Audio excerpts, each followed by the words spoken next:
오늘은 여러분들 설명회에서 연구개발비 사용 기준을 7월 달에도 들으시고 계속적으로 반복적으로 들으셨다고 해서 오늘은 제가 그 연구개발비 사용 기준을 가지고 하지는 않을 거고 화면에서 본 것처럼 아이리스라고 아실 거예요. 아이리스에 보면 국가연구개발 혁신법에 대해서 조문 해석을 담당하는 기관이 아이리스거든요. 예, 따라서 이 조문 해석이라는 것은 곧 아이리스에 올라온 질의응답에 대한 답변이 될 테죠.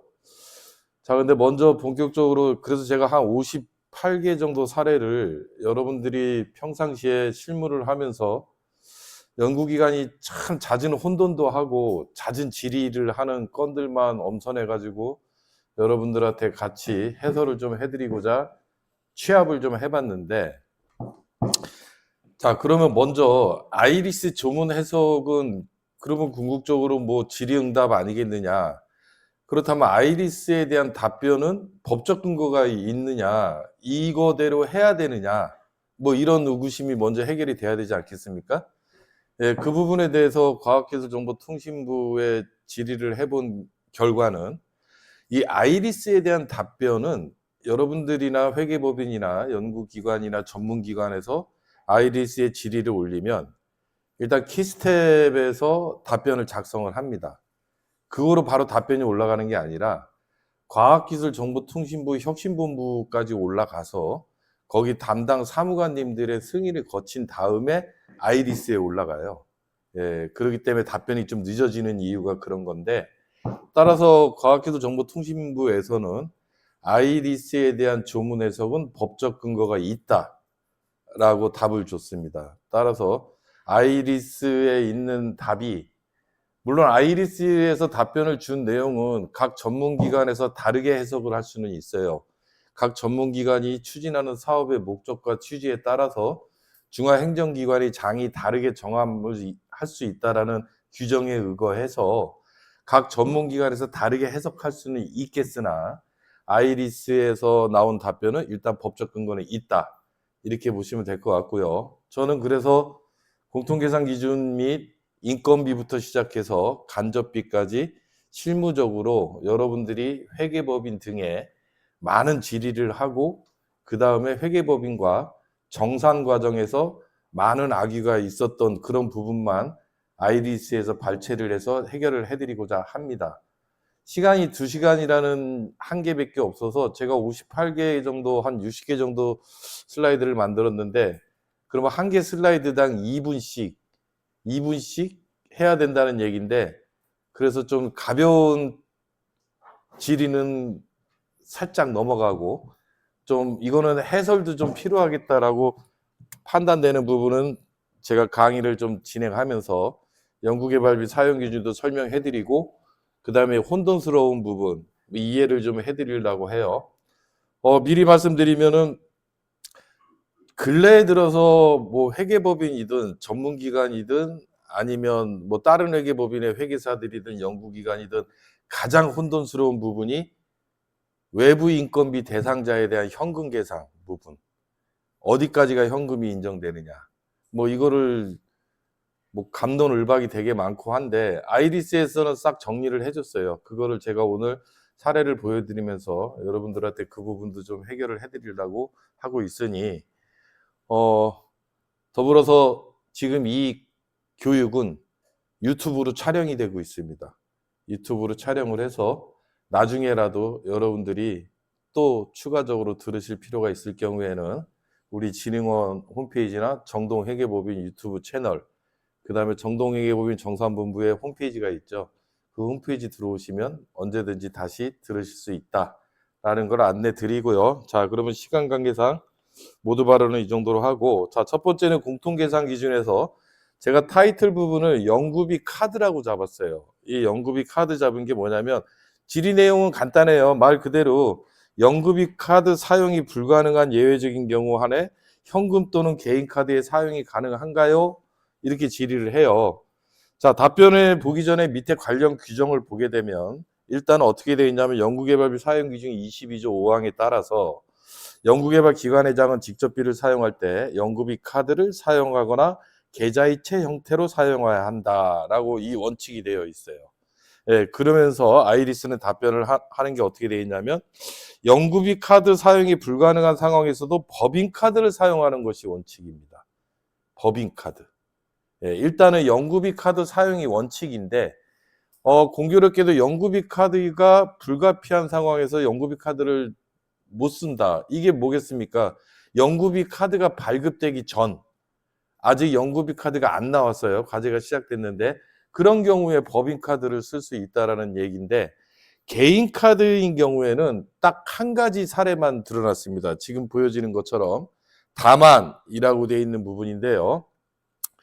여비의 경우에 여비를 집행할 때 연구기관의 자체 규정에서 자 일단은 출장을 가는 출장자의 카드로 먼저 집행을 하시고 그 다음에 적격 증빙을 제출하면 그 출장비를 보존해 줄게 라는 규정이 있는 기관들이 많죠. 그런 기관들이 주로 영리기관에 그런 규정이 많거든요.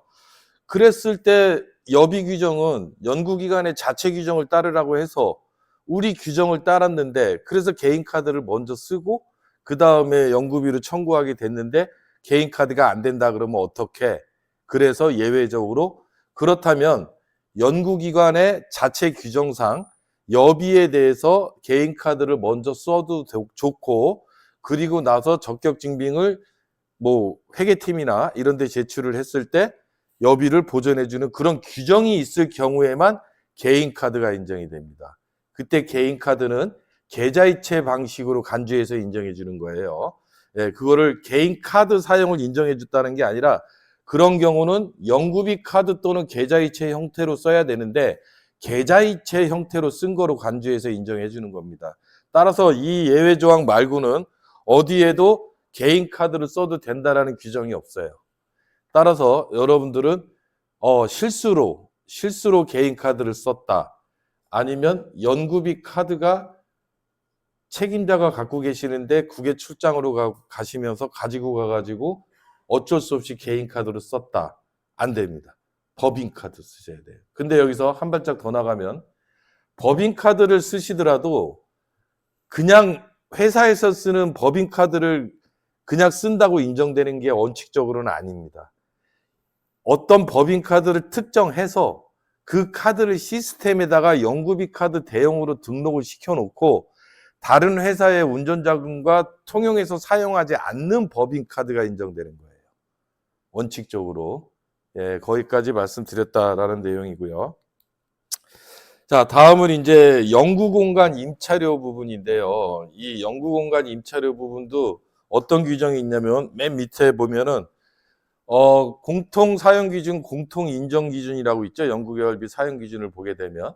거기에 보면은 뭐 수행기간 간의 거래는 안 되는데 뭐 이런 예외사항은 가능해.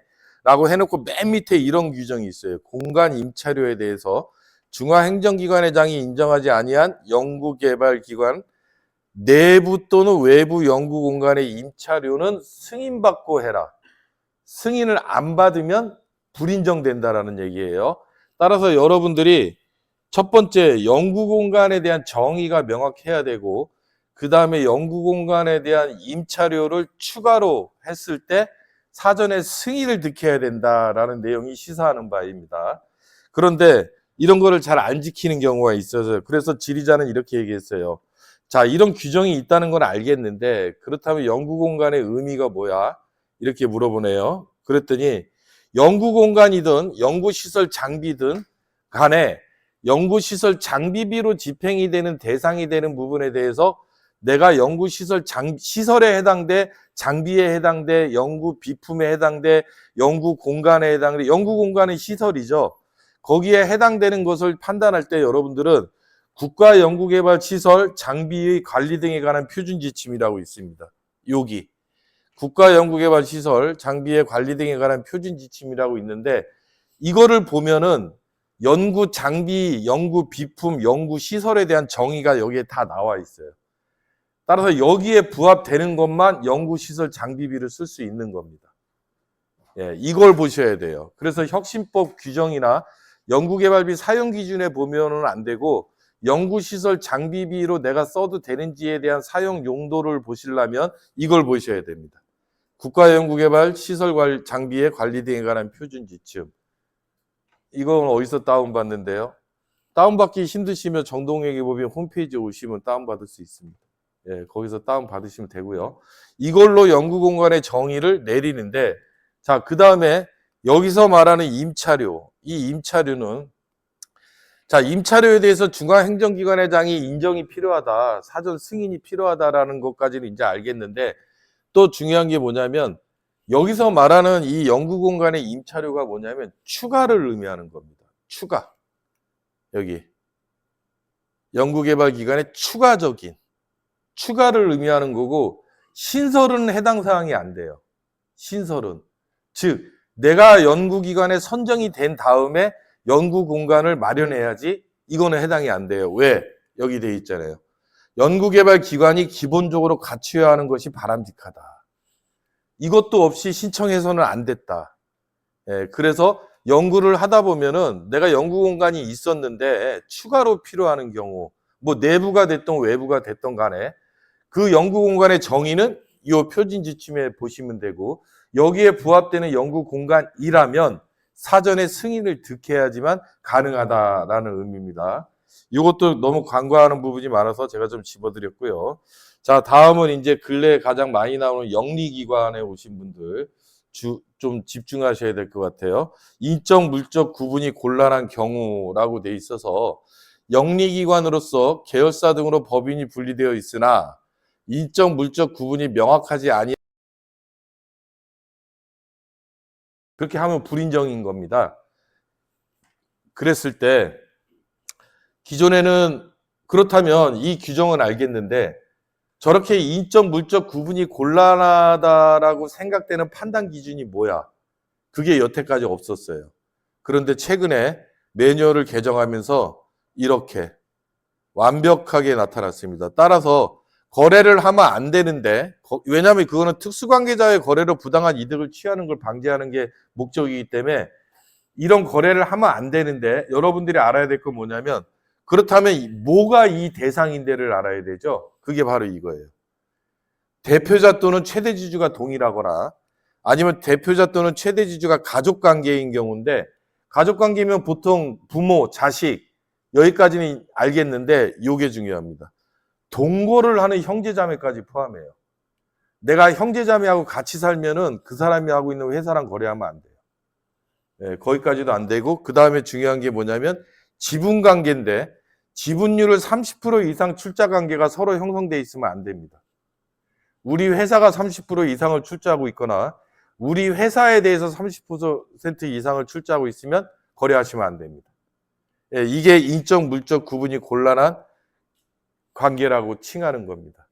예, 인적은 보통 사람 관계를 의미하는 거고 물적은 지분 관계를 의미하는 겁니다. 예, 뭐 여기도 있잖아요. 사업장 소재지가 동일하거나 인접한 경우도 안 된다. 아니면 같은 영업시설을 공유하는 경우, 보통 같은 사무실에다가 또 하나 회사를 내주는 경우가 있어요. 그러면 같은 사무실 쓰고 같은 공장 쓰고 같이 쓰고 있는데 그 회사랑 거래하지 말라는 겁니다. 예. 거래하면 불인정 처분 받는다라는 내용으로 하나 강조드렸고요. 자, 다음은 제목을 자체 규정과 그 외의 규정 간의 차이라고 했는데, 이거는 산학협력단을 포함한 비영리 기관에서 많이 나오는 겁니다. 비영리 기관에서 나오는데 질의 내용이 뭐냐면, 자체 규정에 따라 국가연구개발 사업에 적용되는 금액이 그 외의 경우에 적용되는 금액보다 높아서는 아니 된다는 뜻이 뭐예요? 이렇게 물어봤어요. 그랬더니 명확하게 어떻게 나오냐면, 그 뜻은 이 사례로서 해석하면 좋아요. 대학에 가면은 산학협력단 회계가 따로 있고 대학에서 대학 본부가 정한 교비회계가 따로 있습니다. 교비회계가 따로 있죠. 따라서 산학협력단 회계는 국가연구개발 사업에 적용되는 그 기준이에요. 거기서 말한 기준이고 그 외의 경우가 바로 교비회계입니다. 그래서 자, 식대 부분인데요. 식대에 부정청탁금지법이 개정이 되면서 최근에 산학협력단에 적용되는 기준은 3만 원에서 5만 원으로 거의 다 개정을 시켜놨어요. 그죠? 예. 김영란법이 개정되면서 전부 다 5만 원으로 개정시켜갖고 대학교에서 식대를 이제 자체 규정에 따라서 5만 원까지 집행을 하는 경우가 많은데 그때 주의해야 될 게 뭐냐면 교비에게도 개정이 됐는지를 봐야 됩니다. 교비에게는 아직 못 쫓아가서 아직도 2만 원으로 돼 있다. 그러면 금액보다 높아서는 아니 된다라는 뜻이기 때문에 그 외가 뭡니까? 교비에게죠. 교비에게는 2만 원인데 국가연구개발 사업에 적용하는 금액이 5만 원 또는 3만 원이다? 그러면 그 외에 교비에게 2만 원보다 높잖아요. 높아서는 안 되거든요. 그때 2만 원까지만 인정받아요. 아시겠습니까? 주의하셔야 돼요. 비영리기관에서 오신 분들 특히. 예, 그래서 한번 다뤄봤고요. 자, 그 다음에 이 내부 거래를 하면 안 된다라고 돼 있었어요. 그동안. 예, 공통 계산 기준, 공통 사용 기준을 보게 되면 자, 그런데 내부 거래 중 단독 판매처 등의 정당한 사유로 중앙행정기관의 장이 인정되는 경우에는 예외로 내부 거래를 허용해 주겠다라고 되어 있는데 자, 그렇다면 중앙행정기관의 장이 인정할 수 있는 범위가 과연 어디까지를 말하는 거냐. 이게 되게 모호했었어요. 그런데 최근에 매뉴얼이 개정되면서 아이리스에 이런 조문 해석 요청이 들어온 겁니다. 어디까지 인정할 수 있냐 그랬더니 아이리스는 뭐라고 그러냐면 앞에 있는 건 읽어보시면 되는데 여기서부터가 중요해요. 따라서 내부 거래로 인한 연구개발비 사용의 비효율성 측면에서 문제가 되지 않음을 입증할 수 있는 거래에 대해서는 폭넓게 인정을 해줘라. 가이드를 준 겁니다. 폭넓게 인정해줘라 라고 가이드를 주면서 비효율성 측면에서 문제가 되지 않는다는 거를 밑에다가 예시를 또 줍니다. 뭐라고 주냐면 자, 단독 판매처인 경우에는 어쩔 수 없이 얘하고 거래할 수밖에 없어. 얘가 우리랑 같은 수행기간이라도 여기밖에 안 파니까 그거는 따라서 그냥 인정해 줄 수밖에 없어. 그런데 여기 또 나옵니다. 보안 및 기밀 유지가 필요한 경우 보안이나 기밀이 꼭 필요해. 그래서 얘하고밖에 거래를 못해. 얘가 공동기관임에도 불구하고 나는 얘하고 공동기관하고 거래하면 안 돼요. 그게 내부 거래인데 자, 그래도 나는 얘하고 거래를 해야 되는 이유가 뭐냐면 보안이 필요하고 기밀 유지가 필요한 거야. 그래서 딴 데하고는 거래하면 안 돼.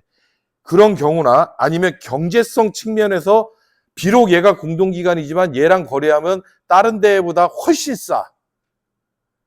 그런 거를 예외적으로 이렇게 예시까지 드러났습니다.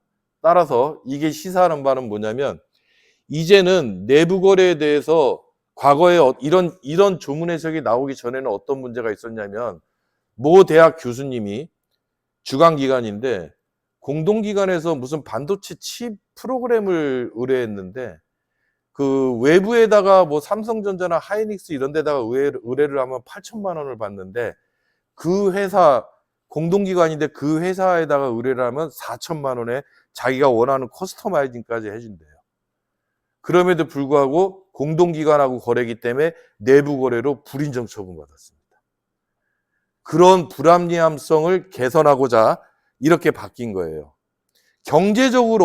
경제적 측면에서 동등한 제품 및 서비스를 제공받을 수 있는데 비용상으로 훨씬 저렴해. 그거를 소명한다면 내부 거래로 안 봐주겠어. 인정해 주겠어. 이 얘기예요. 이걸 많이 활용하시면 좋겠죠. 예, 이런 조문 해석도 있다라는 측면에서 여러분들한테 한번 강조드렸고 자, 다음은 인건비 부분인데요. 인건비 부분에서 장황해요. 장황한데 내용을 간략하게 요약드리면 뭐냐면 연구개발비 사용 기준에 이런 내용이 있죠. 인건비 참여연구원의 4대 보험 기간 부담금하고 퇴직금 적립액은 협약 당시에 최초에 설정된 인건비 계상률에 따른 예산 금액으로 가고 중간에 인건비 계상률이라는 게 통보사항으로 변경이 되더라도 이 4대 보험 기간 부담과 퇴직금의 적립액을 연동해서 변동하지 말아라.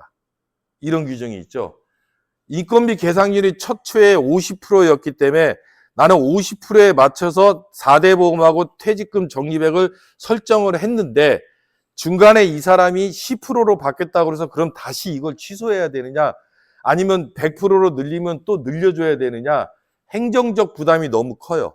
그래서 최초의 협약 당시대로 가라. 그 질입니다. 답변은. 그렇게 이해하시면 돼요. 그래서 뭐 100%로 됐다가 뭐 5%, 0%로 바뀌었을 때 뭐 그래도 계속 따라서 4대 보험하고 퇴직금리 충당금을 변경해야 되나요? 라고 하는 게 요지인데 내용은 뭐냐면 계상률을 변경할 필요 없습니다. 예, 인건비 계상률에 비례해요. 그 규모를 변경할 필요 없습니다. 예, 그러나 자, 여기까지는 이해됐을 거예요. 그러나 한 가지 더, 한 발짝 더 들어가서 주의해야 될 게 뭐냐면 그렇다고 해서 인건비 계상률을 0%까지 다운시키면은 곤란하다. 왜? 인건비 계상률 0%인 경우에도 과제에 참여할 수는 있습니다. 과제는 참여할 수 있는데 인건비 계상률이 0%인 자에게는 4대 보험하고 퇴직급여 충당금 적립이 안 돼요. 요게 주의사항입니다. 요게. 0%는 못해요. 인건비만 지급하고 4대 보험하고 퇴충은 안 돼. 그래서 만약에 100%였는데 100%로 해서 4대 보험하고 퇴충을 잡아놨는데 쭉 통보사항으로 인건비 계상률을 낮추다 보니까 어느 순간 0%가 돼버렸네. 그러면 그 4대 보험하고 퇴충 전부 다 취소시켜야 됩니다. 연동해서 변경할 필요는 없겠으나 0%는 안 된다는 거예요. 0%는. 그렇게 해석하셔야 돼요. 예. 자, 다음은 신규 채용 연구자에 대한 요건이라고 타이틀을 달았는데, 자, 이 부분에 대해서도 갑론을박도 많고, 혼돈도 많고, 막 회계사들마다 뭐 이러니 저러니 하도 말들이 많아가지고 제가 예전부터 강의하면서 계속 강의를 해왔고, 그거를 또 조문 해석이 달아준 건데, 이 요지는 뭐냐면, 이게 여기 있는 게 요지예요. 굵은색으로 칠한 게. 자, 신규 채용 인원에 대한 정의는 과제가 공고한 날로부터 6개월, 6개월까지 과제 시작 안 했어도 공고한 날로부터 6개월까지 뽑은 사람을 신규로 해준단 말입니다.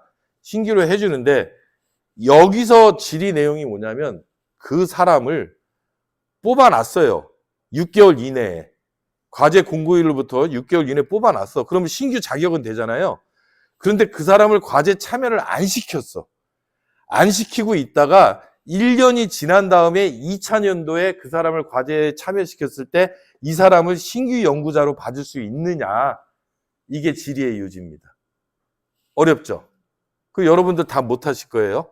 자, 아이리스에서는 여러분들이 왜 답을 못하시냐면 6개월 이전에 채용하는 사람을 신규로 봐준다며. 그러면 건강보험 자격투시 확인서로서 그게 다 확인이 되면 신규 아니야? 근데 왜 안 된다는 거지? 안 된다는 거예요, 답은. 일단 안 된다는 건데 이게 뭐냐면 그때 당시에 6개월 이전에 뽑았으면 바로 과제에 투입시켰어야 돼요.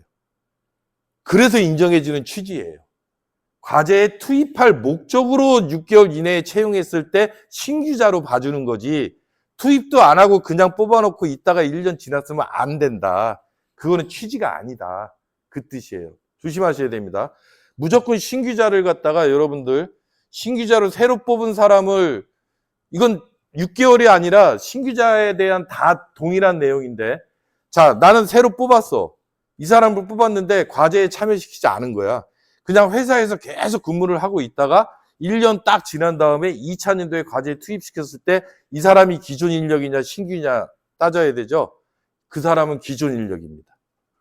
예, 신규 채용 인건비 지급으로 현금 가능하려면 의미가 있어요. 왜냐하면 중소기업, 중견기업 같은 경우는 신규 인력만 현금이 가능해요. 기본적으로 연구산업진흥법 제2조에 따라서 전문 연구사업자로 신고 등록이 된 경우와 중소, 중견기업의 신규 채용 인원만 현금 가능해요. 그죠? 영리기관인 경우에. 그런데 뽑아놓고 과제에 투입 안 하고 있다가 분명하게 신규로 뽑았어. 기간은 맞아. 그런데 과제에 투입 안 시키고 있었으면 나중에 1년 지난 다음에 투입하면 그 사람 신규 안 봐주겠다는 얘기입니다. 예, 그 예시니까 되게 시사하는 바가 크죠. 따라서 여러분들은 신규 인력을 신규 인건비로 현금 계상하려고 신규로 채용을 하셨으면 바로 과제에 투입시켜야 됩니다. 그게 취지예요. 그런 경우에 과제에 투입하려고 새로 뽑는 경우에 현금 계상을 인정해 주겠다라는 취지이기 때문에 그걸 지키지 않았으면 그 취지와 부합되지 않는 거다라는 답을 준 겁니다. 규정의 취지와 어긋나. 그래서 그거는 인정 못해. 이 답이에요. 이건 갑론을박이 이제 없어졌어요. 외부 인건비하고 연동돼서 생각하면 돼요. 자, 중소기업, 중견기업의 신규 인력이거나 아니면 연구산업진흥법 제2조에 따라서 전문 생산기술업자로 신고되어 있는 경우, 전문 연구사업자인가 그거로 신고되어 있는 경우만 영리기관은 현금이 가능한 겁니다. 그 다음에 나머지는 뒤에 나오는데 전부 다 중앙행정기관이 승인해야지만 가능한 거예요. 그 두 가지는 승인 없이 무조건 가능하고 나머지는 전부 다 인정받아야 되는 겁니다. 뒤에서 사례가 나오는데 조금 있으면 그게 외부 인건비하고 연동되는 건데 미리 말씀드릴게요. 기준을. 외부 인건비 대상자가 내가 영리든 간에 비영리든 간에 우리 기관에 참여해서 외부 인건비를 근무하는 사람한테 현금이 가능하려면 자, 첫 번째 겸직인 경우에 겸직들 많죠. 겸직인 경우에는 겸직인 건 두 군데서 근무하는 거잖아요. 두 군데서 근무하는 건데 네가 저기 가서 외부 연구원으로 참여해도 좋아라고 하는 승인을 해줘야 됩니다. 자기가 속해 있는 기관에서 승인을 해줘야지 네가 이쪽 가서 외부 연구원을 해도 좋아라고 승인을 했을 때 그 승인을 주는 기관의 자격에 따라서 이 사람이 외부 인건비로 현금 가능 여부가 따져요. 겸직인 경우에. 그래서 내가 승인을 해주는데 내가 비영리 기관이야. 근데 이 사람이 비영리 기관일 때 고등교육법 제14조 2항에 따라서 교원에 해당돼 있었어. 대학교에. 대학 교수로서. 그러면 이 사람은 딴 데 가서 현금 인건비 못 받습니다. 여기서 승인해 주는 데서 현금 인건비 계상이 가능해야 되는 거예요. 자, 그런데 여기가 그럼 내가 영리기관이었어. 영리기관인데 내가 대표야. 그리고 중소기업이야. 그리고 기존 인력이야. 그럼 여기서 현금이 안 되죠? 그러면 딴 데 가서 외부 인건비 현금이 안 되는 겁니다. 이해되셨죠? 그렇게 정하는 거고 그 다음에 중앙행정기관이 인정하는 경우가 있는데 어떤 경우에 인정을 하냐면 자, 내가 여기서 기존 인력인데 전문 연구 서비스업자는 당연히 인정된다 그랬어요. 근데 전문 연구 서비스업자도 아니야. 그리고 신기도 아니야. 근데 내가 여기 기존이야. 기존 인력인데 내가 여기 가서 여기가 비영리든 영리기관이든 상관없어요. 여기 가서 내가 외부 인건비로서 현금 계상 여기서 가능하려면 여기에서 내가 풀타임으로 근무를 안 하면 가능합니다. 내가 여기서 월화수만 근무하고 여기 가서 목금만 일하겠다 그러면 여기 가서 여기에 기존 인력이었더라도 여기 가서 현금 계상이 가능해요. 풀타임 안 하면. 그 다음에 두 번째, 여기에 기존 인력이라도 내가 여기서 연봉을 월급을 한 달에 500만 원 받기로 했는데 내가 여기서 3일밖에 근무를 그러니까 일주일에 3일밖에 근무를 안 하니까 60%밖에 근무를 안 하니까 300만 원만 받는 거예요. 일부만 받는 거죠. 다 안 받고 300만 원만 받으면 여기 가서 200만 원어치 현금 받을 수 있어요. 이게 외부 인건비 현금 가능한 거예요. 정확하게 이해되죠? 사례를 들어가서 난 땀을 엄청 흘리고 있고요. 예, 정확하게 이해될 겁니다. 이렇게 해서 뒤에 나오면 그러면 사례를 보면은 이 설명을 듣고 나서 사례를 보면 다 이해가 됩니다. 이제 바로 이제 나오기 시작할 거예요. 자, 이거는 뭐냐면 하도 내부 인건비는 너무 잘 아는데 외부 인건비를 너무 혼돈스러워서 제가 외부 인건비 위주로 가는 겁니다. 자, 그럼 외부 인건비에 대해서 인건비 계상률을 따질 때 분모가 소득 금액이고 자, 분자가 해당 과제에서 현금 지급받은 금액이 분자죠. 그게 인건비 계상률인데 이 사람이 겸직이야. 그래서 A기관에서 200만 원 받고 400만 원 받고 B기관에서도 200만 원을 받을 때 그럼 분모에 이 사람이 인건비 계상률 따질 때 400으로 놓을 거냐 아니면 합친 600으로 놓을 거냐가 질의의 요지입니다. 답변은 뭐예요? 보면은 근로계약 외로 참여연구자가 소속기관의 자체 규정 등에 따라 승인받아 수행하는 타기관의 연구개발 과제에서 지급받는 인건비가 있는 경우에는 소속기관으로부터 근로계약 등에 따라 지급받기로 한 급여 총액 이게 바로 400만 원이죠. 소속기관 A 대학에서 지급받기로 한 근로계약 체결했죠. 이게 400만 원이고 여기에 요거 근로계약 체결 안 했어도 타 대학에서 받은 인건비 200이 있다면 그 두 개를 합산하는 거다. 따라서 분모에는 600만 원이 들어가는 거다. 예, 따라서 이 사람에 대한 인건비 계상률은 600만 원분의 400만 원이 되겠습니다. 예, 이게 인건비 계상률이에요. 예, 그렇게 따지는 거다라고 해서 이것도 좀 혼돈스러워해서 이거는 이렇게 관련 규정은 이렇게 달아드렸어요. 국가연구개발 혁신법 매뉴얼을 보게 되면 이런 규정이 있어요. 참여연구자가 겸직으로 두 곳의 연구개발기관과 근로계약을 체결한 경우에는 인건비 계상률 산식의 분모에 해당되는 급여 총액은 합산한다. 합산하는 겁니다. 자, 한 발짝만 더 들어가 볼까요? 겸직 교수님들은요, 교수님들이 대학에 교수님으로 근무하시면서 스타트업을 많이 차립니다. 스타트업을 많이 차리는데 그 스타트업을 차리면서 아직 스타트업 기업이다 보니까 교수님들이 거기서 급여를 안 받는 경우가 되게 많아요. 급여를. 가끔씩 신고 자체도 안 하시는 경우 되게 많아요. 그런 경우에 교수님이 이 대학의 교수님이시지만 이 대학에는 참여연구원으로 안 하시고 여기 소속으로 자기가 차린 회사 소속으로 있다가 이 대학의 외부 인건비 대상자로 들어갈 수도 있습니다. 왜? 여기서 급여를 안 받았으니까. 이해됩니까? 근데 여기서 급여를 계약한 금액을 다 받으셨다? 그럼 이쪽으로 못 가요. 이해됐죠? 예. 그렇게 정리하시면 인건비가 다 정리가 이제부터 나옵니다. 이제부터 아까 제가 얘기한 게 나와요. 자, 사례를 보면서 이제 볼게요. 질의가 뭐냐면 자, 사용규칙 48조에 따라서 인건비 현금 계산 관련하여 문의드립니다. 외부 인건비예요. 자, 현재 과제에 참여하고 계시는 인력분들께서는 대학 산학협력단에 속해 있어요. 초빙기수로. 그 다음에 영리기관에도 속해 있어요. 겸직입니다. 겸직일 때 이 사람들에 대해서 근데 이 영리기관이 전문 연구개발 서비스업자로 등록이 돼 있대요. 그랬을 때 전문 연구개발 기관인 경우가 이게 연구개발 서비스업자로 등록됐다는 얘기입니다. 질의사항이. 이랬을 때 현금이 가능하냐? 전문 연구개발 서비스업자로 등록했으면 여기서 인정을 해줬을 텐데 요 대학에 가서 외부 인건비로 활용하세요라고 여기서 승인을 해줬을 텐데 그럼 이 승인했을 때 여기서 신분이 기존 인력이었어요. 기존 인력이라서 원래 그럼 여기서 현금이 안 되니까 여기 가서 외부 인건비로 현금이 안 되는 게 맞는데 하필이면 여기가 이렇게 전문 연구개발 서비스업자인 거야. 그런 경우에 여기 현금이 가능하다 그랬잖아요. 그러면 이 교수님은 여기 가서 가능한 거예요. 외부 인건비로 현금이. 여기서 가능하니까. 그래서 신고한 기관 소속되어 있는 경우고 자, 그 다음에 이렇게 3일밖에 근무를 안 한대. 비상근으로. 이분이 또 더군다나 급여도 다 안 받아. 요 3일에 해당되는 것만 받겠죠.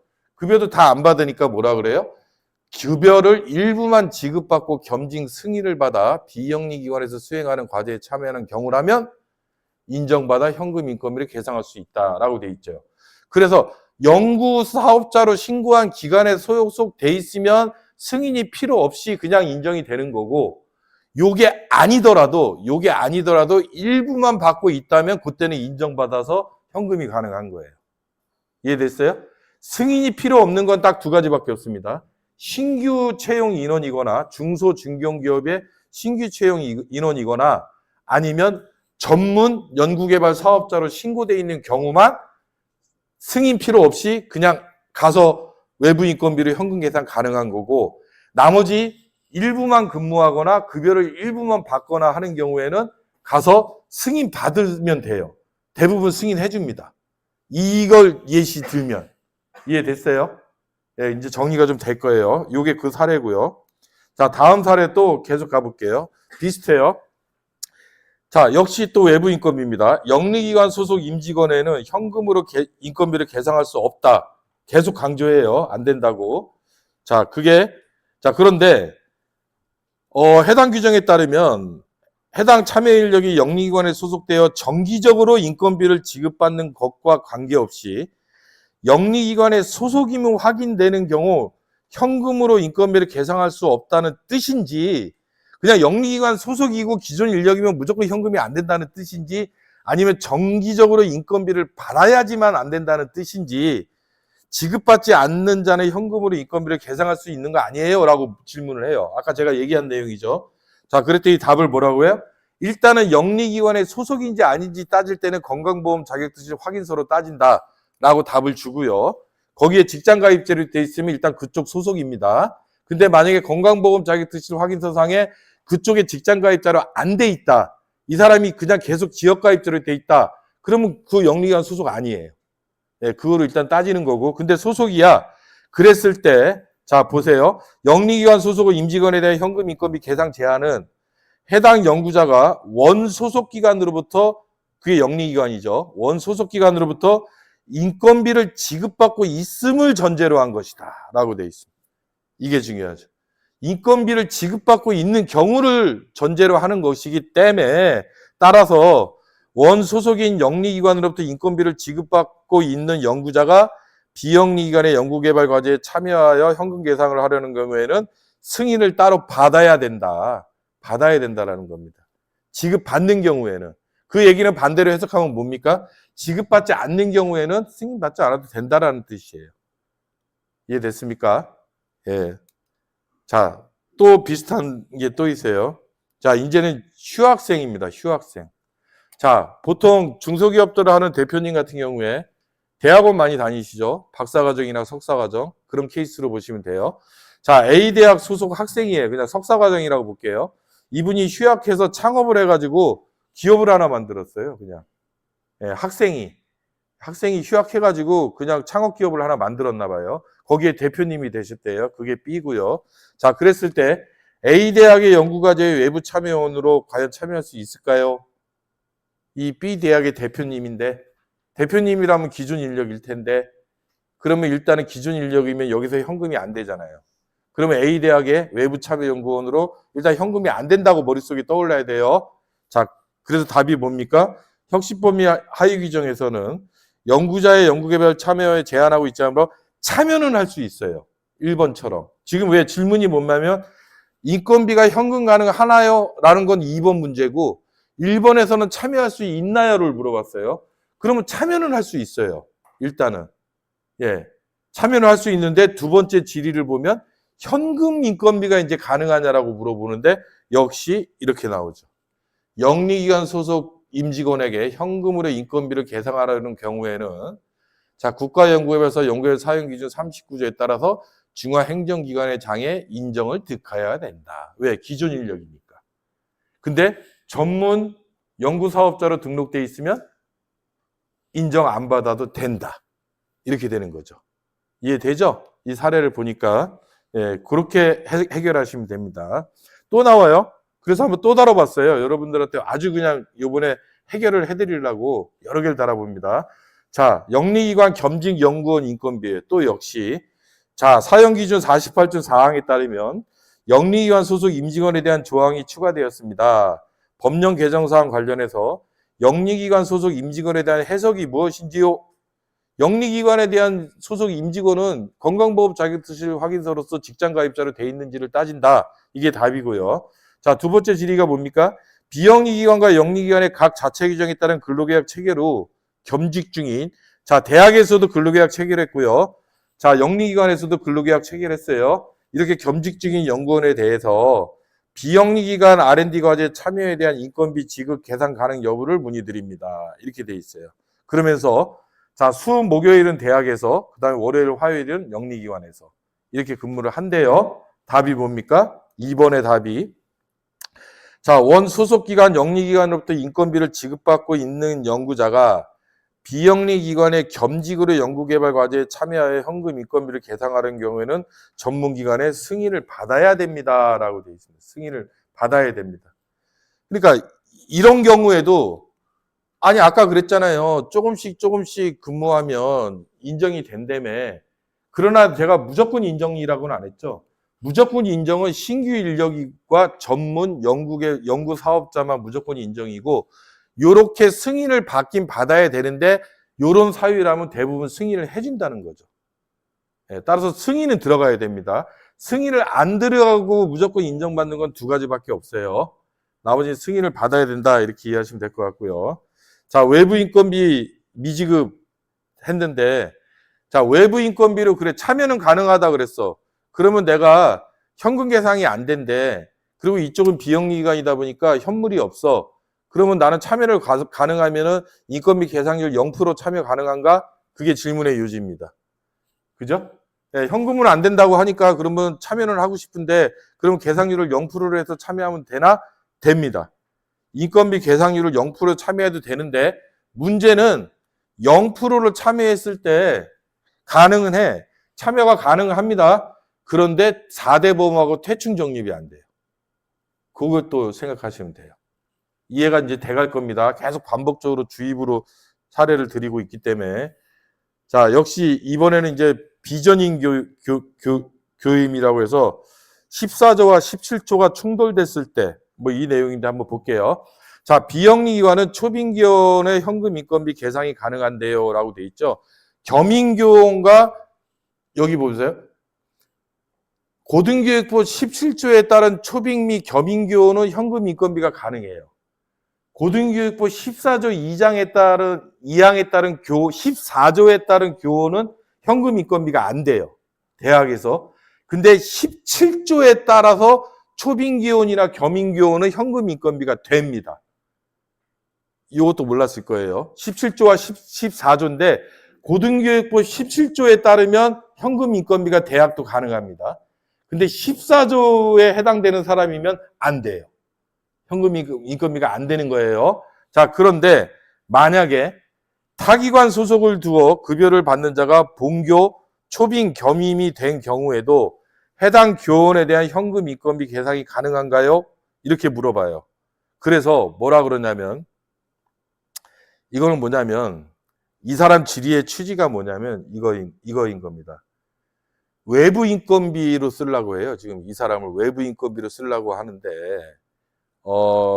이 사람이 여기 소속에서 현금 인건비 대상이 안 되는 거예요, 지금. 원 소속에서 현금 인건비가 안 되니까 다른 기관에 참여해서 외부 참여자로 가도 현금 인건비가 안 되잖아요. 그런데 이때 여기 들어갈 때, 외부 참여자로 들어갈 때 이 사람이 17조에 따른 초빙교원으로 들어가 버렸어요. 그럼 여기 17조에 따르면 돼요. 현금 인건. 이게 충돌되는 거예요, 지금. 그랬을 때 이걸 어떻게 풀어야 돼? 이게 질의의 요지인 겁니다. 여기를 따져야 돼? 아니면 이걸 따져야 돼? 그잖아요. 여기서 현금 인건비가 안 되면 외부 인건비 현금이 안 되는 게 원칙이라고 했는데, 하필이면 여기에서 얘가 들어갈 때 초빙교원으로 들어왔기 때문에 그러면 되는 거 아니야? 그죠? 그랬을 때 답을 줍니다. 뭐라고 주냐면요. 자, 뭐 전인계엄 어쩌고저쩌고 하면서 뭐 별도로 제한하고 않다고 하면서, 따라서 동조항에 따라 고등교육부 제17조 적용을 받아 임명된 초빙교원의 인건비는 현금으로 계상할 수 있으나 자, 여기서 17조에 따라서 초빙교원 들어오면 현금으로 계상할 수 있으나 해당 초빙교원이 만약에 영리기관에 소속되어 있는 겸직인 경우라면, 그렇다면 이게 우선이다. 겸직인 경우라면. 그래서 여기서 당연히 17조에 따라 가지고 현금 계상이 되는 게 아니라, 만약에 여기에 영리기관의 기준 인력에 해당된다면 현금이 안 되니까 별도로 승인받아라 라는 내용입니다. 무조건 되는 게 아니라 17조보다 얘가 우선이라는 얘기예요. 따라서 그때는 승인을 받고 인정받고 현금이 된다라는 내용입니다. 여러분들이 평상시에 연구개발비 사용기준 보시면서 뭐 이런 거는 전혀 생각지도 못 해봤고, 매뉴얼 보면서도 생각지도 못한 것만 제가 요번에 좀 심화학습형 비슷하게 해서 지금 강의를 해드린 건데, 아마 초급으로 오신 분들은 따라오기가 조금 버거울 수도 좀 있긴 있습니다. 그러나 저한테 주어진 시간은 이걸로 준비가 됐으니 계속 이렇게 갈 건데, 가급적이면 시간만 많으면 제가 막 4시간 동안 해설도 다 해드리고 사용 기준도 다 설명해 주면서 이해를 해 주면서 가면 좋은데, 시간이 제한적이기 때문에 인재 인건비 하고 있거든요. 1시간이 다 가고 있는데. 예, 그래서 못 따라오시는 경우에는 정동에게 보면 유튜브 채널 들어가시면 제가 2시간 반짜리 설명 기준 설명해 놓은 게 다 있어요. 예, 그거 들으시고 이거 또 들으시고 뭐 그러시면 공부가 될 겁니다. 예, 계속 넘어갈게요. 자, 이제 시설 장비비예요. 자, 여러분들 실무에서 질문을 가장 많이 하는 게 뭐냐면 재료비와 시설 장비비의 구분을 어떻게 해요? 뭘 재료비로 봐야 되고 어떤 걸 시설 장비비로 봐야 돼요? 뭐 오실로스코프를 샀는데 재료비가 맞는지 시설 장비비가 맞는지 모르겠다. 자, 일단 재료비는요. 자, 사용 용도가 몇 개 안 돼요. 2개밖에 안 돼요. 실험용, 시험용으로 사는 거는 장비가 됐던 뭐 부품이 됐던 시약이 됐던 시험용, 실험용이면 재료비입니다. 그 다음에 시제품 또는 시작품과 관련된 건 재료비예요. 자, 그거 아니면 그게 사용용도 아니면 재료비를 못 써요. 일단. 그리고 나서 그러면 연구시설 장비비에 맞는지는 아까 제가 얘기했죠. 표준지침 정의에 부합되면 되는 거예요. 표준지침을 따로 봐야 돼요. 국가연구시설 장비의 관리 등에 관한 표준지침을 봐야지만 거기에 연구시설 장비의 정의에 부합돼야지 연구시설 장비비로 갈 수 있는 겁니다. 됐죠? 예, 그게 답이다. 그래서 제가 표준지침을 이렇게 샘플로 이게 표준지침이에요. 표준지침에 보면 왼쪽에 연구시설 또는 연구장비의 포함 대상이 뭔지 쭉 나열되어 있어요. 자, 옆에 제외 대상도 나열되어 있어요. 이런 거는 안 된다. 이런 거는 연구시설, 시설로도 못 보겠고, 요거는 장비로도 못 보겠어. 막 소프트웨어 막 이런 거 있어요. 오피스 막 이런 거. 이거 장비로 못 본다. 여기에 부합돼, 제외 대상은 연구시설 장비가 되면 안 됩니다. 예, 그렇게 해서 하시면 된다라는 내용이고요. 자, 다음에, 자, 타이틀의 협약 변경 승인사항이라 그래서 질의를 바로 가보면, 구매 또는 임차하고자 하는 연구시설 장비의 개별 단가 금액은 3천만 원 미만이에요. 왜? 3천만 원이 이상이 되면 별지 서식으로 관리도 돼야 되고 뭐 사전 승인이라는 제도가 있잖아요. 연구시설 장비에 대해서. 자, 그랬더니 질의자가 개별 단가는 3천만 원 미만인데 동일한 연구시설 장비를 여러 대를 구매해요. 이거 같은 게 이게 하나에 1,000만 원이라고 할게요. 이게 1,000만 원인데 얘 하나가 1,000만 원이니까 이거는 뭐 승인 안 받아도 되고 별지서식 1호로 관리 안 해도 되는 거예요. 연구시설 장비의 관리 활용 계획안을 제출 안 해도 되는 건데 얘를 4개 사, 4개. 똑같은 걸 4개. 4개 샀을 때 그래도 심의 안 받아도 되냐. 이게 질의 내용입니다. 답은 뭡니까? 답은 이렇게 되어 있어요. 여러 대의 동일 장비가 시스템으로 구성되어 하나의 장비처럼 운영되는 경우라면 합쳐서 계산한다. 예, 그럼 얘 가지고 설명하니까 이해가 잘 안 되죠? 자, 그럼 이거 가지고 예를 들어 볼게요. 부품을 샀어요. 부품. 500만 원짜리, 1,000만 원짜리, 1,500만 원짜리 뭐 하나를 샀어요. 막 1,000만 원 계속 이렇게 샀어요. 3,000만 원이 다 안 돼요. 각자로 보면. 근데 얘를 다 합쳤더니 일단은 6,000만 원짜리가 됐는데 걔가 로봇 팔이 만들어졌어요. 얘가 막 자동으로 움직이는 로봇 팔이 만들어졌어요. 그랬을 때 이거는 하나의 또 장비가 됐죠. 그러면 합쳐서 계산해야 된다. 그 뜻입니다. 합쳐서 계산해야 됩니다. 예, 그거로 강조드렸고요. 자, 그 다음에는 자 3천만 원 이상 소요되는 연구시설 장비비에 관련 협약 변경 사전 승인 대상이 명시되어 있다. 여기까지는 알겠다. 자, 그런데 규정상 3천만 원의 명확한 기준을 문의드린다. 3천만 원을 아까 이렇게 로봇 팔이 만들어지는 건 알겠는데, 자, 그렇다면 부가세, 부대비용 포함해서 한 대당 가격을 의미하는 건지 아니면 한 번 지출한 금액이 3천만 원을 의미하는 건지. 답은 뭡니까? 일단은 이 3천만 원을 따질 때 이렇게 요게 먼저 중요해요. 첫 번째, 연구개발 기간 동안 총 구축된 연구시설 장비비를 합친 겁니다. 그게 3천만 원이고 그 다음에 대당이에요. 대당으로 따진다라는 거고 여러 대가 합쳐져서 별도의 장비가 만들어지면 그걸 합친다. 이렇게 이해하시면 됩니다. 횟수가 아니라는 뜻이에요. 예, 그렇게 이해하시면 된다라는 거고. 자, 연구 재료비입니다. 자, 소프트웨어 개발을 하고 있는데 이거는 그냥 여러분들이 한번 읽어보면 될 것 같아서 제가 다뤄보고 이거는 해설을 안 하겠습니다. 왜냐하면 소프트웨어 개발할 때 소프트웨어 개발하려면 플랫폼도 개발을 해야 되고 소프트웨어 라이센스도 이용해야 되고 뭐 이것저것 협업 툴도 만들어야 되고 이런 게 되게 많은데 이걸 무조건 단일 세목인 재료비로만 보냐 아니면 그냥 활동비로 다 봐야 되냐 연구활동비로 봐서 소프트웨어 활용비로 전부 다 치부해야 되냐 이게 질의의 요지인데 답변의 요지는 뭐냐면 성격에 따라서 소프트웨어 개발인 경우에 라이센스 비용이나 클라우드 컴퓨터 이용료 같은 경우는 연구 재료비 항목으로 쓸 수 있겠으나 나머지 부분은 또 연구 활동비로 하는 게 맞다. 그래서 성격에 따라서 소프트웨어 개발에 재료로서 들어간다고 판단되는 건 재료비도 쓰고 그렇지 않은 경우는 활동비로 나눠서 세목을 쪼개야 된다는 게 취지다라는 말씀을 안내드리겠습니다. 자, 이제 활동비입니다. 활동비 중에는 자, 이걸 다룰 거예요. 연구 근접 지원 인력과 연구 지원 인력에 대해서 다룰 겁니다. 이거 먼저 설명드릴게요. 연구비의 행정을 조력하시는 분들이 두 부류가 있어요. 비영리 기관에서 조력하시는 분들은 연구 근접 지원 인력이라 그래서 그분들에 대한 급여는 인건비로 처리합니다. 참여 연구원이 아닌데도 연구 근접 지원 인력에 대한 보수는 급여는 인건비에서 처리해요. 인건비라는 세목에서. 그런데 영리기관의 연구비 행정을 조력하시는 분들을 연구 지원 인력이라 그래요. 연구 지원 인력. 그분은 연구 근접 지원 인력이라고 하시면 안 돼요. 연구 지원 인력이라고 하는데 그런 분들에 대한 급여는 간접비로 씁니다.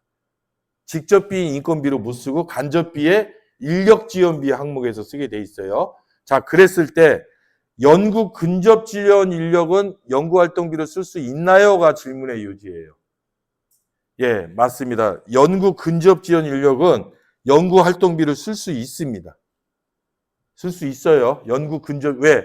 인건비를 받았기 때문에. 인건비를 받은 자만 쓸 수 있는데, 제가 그래서 아까 뭐라 그래요? 급여를 인건비로 처리한다. 영리기관은 급여를 간접비로 처리한다 그랬지, 제가 인건비를 처리한다라는 표현을 안 썼죠. 따라서 인건비로 지급받는 자만 연구활동비가 가능한데, 다음 질의를 보게 되면, 그렇다면 연구 지원 인력도 연구활동비가 가능할까? 또 물어봤어야 되잖아요. 연구 근접 지원 인력은 가능한데 연구 지원 인력은 급여를 간접비 중 연구 지원 인력비로 줍니다. 인건비로 처리를 안 해요. 그렇기 때문에 이 사람들은 미안하지만 연구 활동비를 못 씁니다. 연구 활동비로 연구비 똑같이 연구비 행정을 조력하는데 인건비로 급여를 받는 연구 근접 지원 인력은 여비도 쓸 수 있고 연구활동비를 쓸 수 있어요. 그런데 영리기관의 연구 지원 인력은 못 써요. 그게 차이인데, 자, 그럼 한 발짝 더 들어가 볼게요. 여기 없는 내용입니다.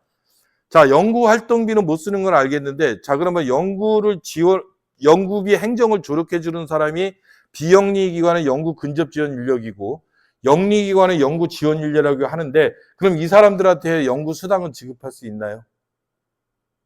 어디는 되고 어디는 안 될 것 같죠? 둘 다 안 됩니다. 예, 연구 수당은 참여 연구원이야만 되기 때문에 이 사람들은 참여 연구원이 아닙니다. 예, 둘 다 안 돼요. 연구 수당은. 아시겠죠? 예, 한 발짝 더 들어가 봤고요.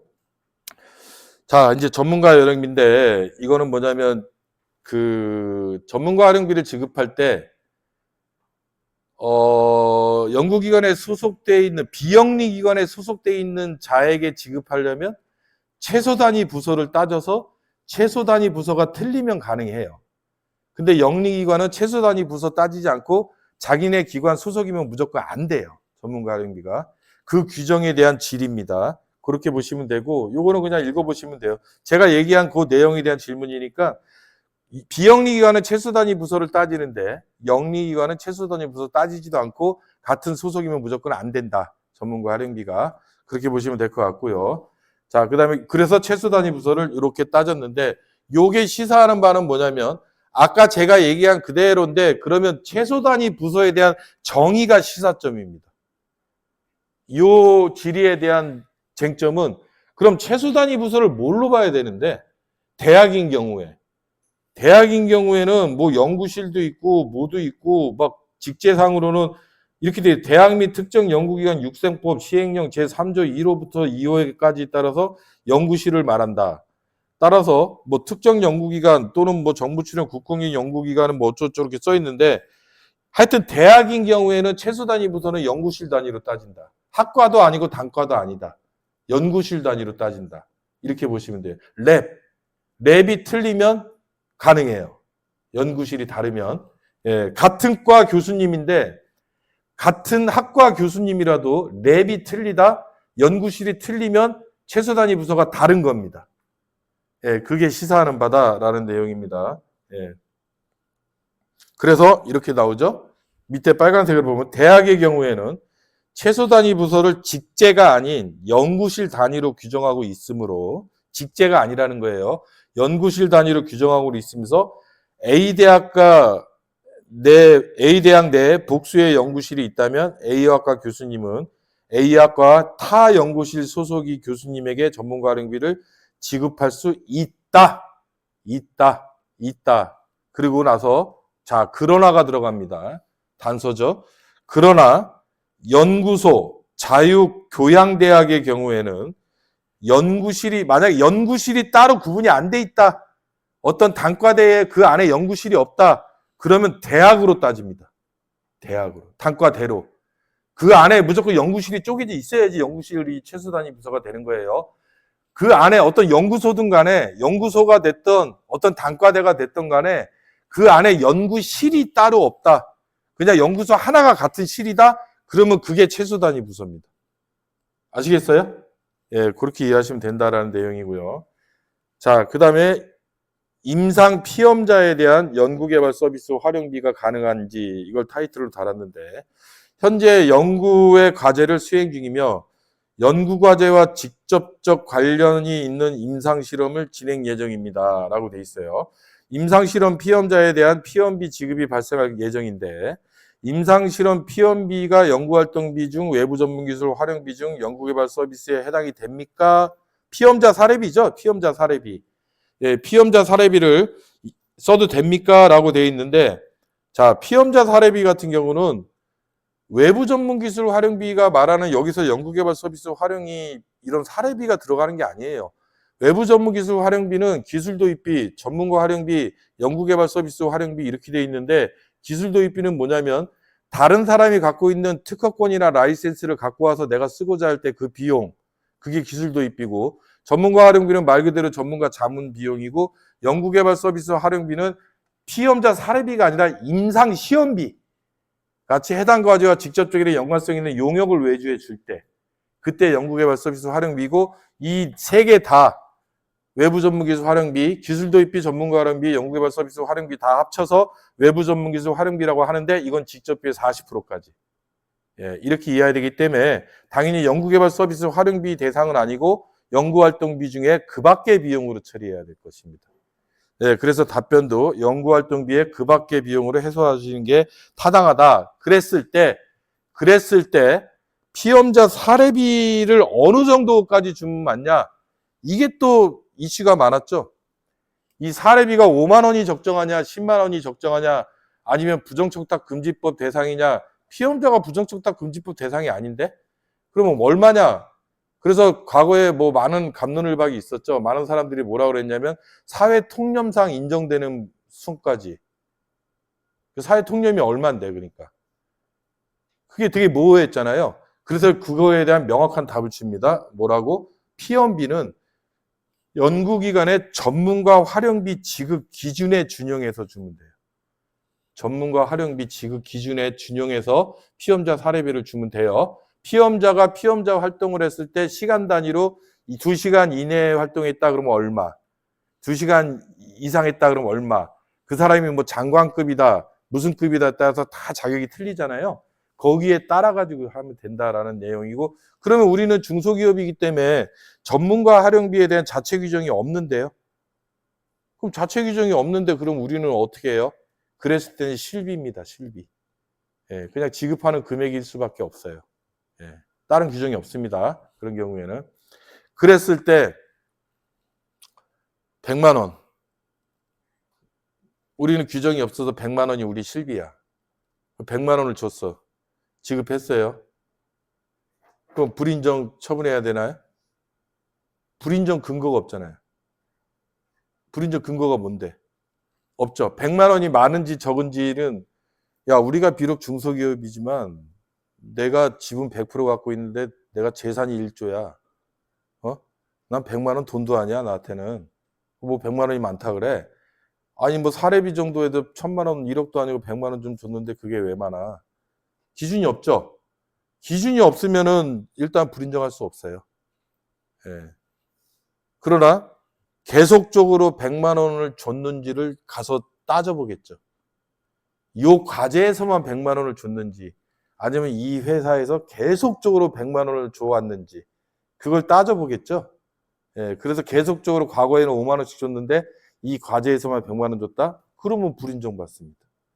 그렇게 따지는 거예요. 예. 자, 아까 말씀드렸죠. 직접비 40% 한도인데, 자, 이건 알겠어. 기술 도입비, 전문가 활용비, 연구개발 서비스 활용비가 외부 전문 기술 활용비인데, 직접비 40%까지인데 그 직접비를 어디까지 봐야 되냐? 내가 규정을 봤더니 이렇게 돼 있다. 직접비는 총 연구비에서 간접비 뺀 것까지를 봐야 되냐? 아니면 총 연구비에서 간접비 빼고 유탁연구개발비도 빼고 국제공동연구개발비도 뺀 금액으로 직접비를 봐야 되냐? 이걸 물어봤어요. 헷갈리죠? 예, 1번입니다. 1번. 답은 직접비는 총 연구비에서 간접비를 그냥 뺀 금액, 간접비 이외에 있는 금액 합친 금액이 직접비입니다. 그거에 40%를 넘는지 안 넘는지를 따진다라는 내용이에요. 시사하는 바가 좀 있어요. 자, 그 다음에 기술 도입비입니다. 자, 외부 전문 기술 활용비죠. 자, 기술 도입비인데 질의의 요지는 뭐냐면 총 연구개발비의 몇 프로까지 됩니까? 40%까지 된다니까요. 예, 40%까지 되는데 문제는 이거죠. 요게 질의의 요지입니다. 3번. 요게. 40%까지는 알겠어. 현금 계산도 가능해. 가능한데 요거죠. 그러면 본 사업으로 기술 도입비를 집행하고 외부 기술을 사왔어. 그러면 내가 사온 이 기술을 가지고 내가 샀으니까 타과제에 현물로 제공할 수 있을까요? 기술 도입도 현물 저기 가능하죠. 현물 제공 대상이 돼요. 무형자산도. 그런데 안 됩니다. 질의 3번의 답을 보면 해당 연구개발 과제에서 기술 도입비 집행 후 타 국가 연구개발 사업의 현물 과제에 현물로 계상하는 것은 이게 바로 동일한 비용을 현금과 현물로 중복 계상하는 것에 해당돼서 안 된다. 안 됩니다. 예. 그러면 왜 안 되는 겁니까? 국가연구개발 사업으로 집행한 기술 도입비이기 때문에 안 되는 거예요. 그럼 내 돈으로 내가 산 특허권을 현물로 제공하려고 하는 경우에는 되죠. 몇 프로까지? 50%까지. 그죠? 일반적인 현물은 뭐 연구시설 장비는 취득가액의 20%까지인데 이거는 50%까지 됩니다. 그죠? 예. 근데 내 돈으로 산 건 돼. 근데 국가연구개발 사업으로 산 거는 타과제에 안 돼. 안 되는 거예요. 예, 그렇게 보시면 된다라는 내용이고요. 자, 회의비입니다. 이거는 사례가 아니고요. 좀 지났네요, 벌써. 예, 2024년 12월 1일부터 회의비 사전결제 제도가 도입됐죠. 사전결제 제도가. 이걸 아직 모르는 경우가 되게 많아서 그냥 주요 항목만 한번 보시라고 제가 한번 추가 제도 이거 고시사항이에요. 그냥 과기부에서 고시된 내용을 정리해서 한번 올려드린 건데 중요한 것만 몇 가지 한번 찍고 넘어갈까요? 사전결제 제도는 뭐냐면 첫 번째 뭐 결제 시점 뭐 이런 거 결제 시점 언제까지 그럼 결제하는 거냐? 카드 긋기 전까지. 그럼 사전결제는 사전결제는 언제 하는 거냐? 그냥 일반 뭐 음료 먹을 때도 사전결제 하냐? 아니에요. 식대를 집행할 때 사전결제를 꼭 해라. 회의비로 식대를 집행할 때. 식대만. 외부 참석자가 있는 식대만 가능해요. 외부 참석자가 없으면 불가능합니다.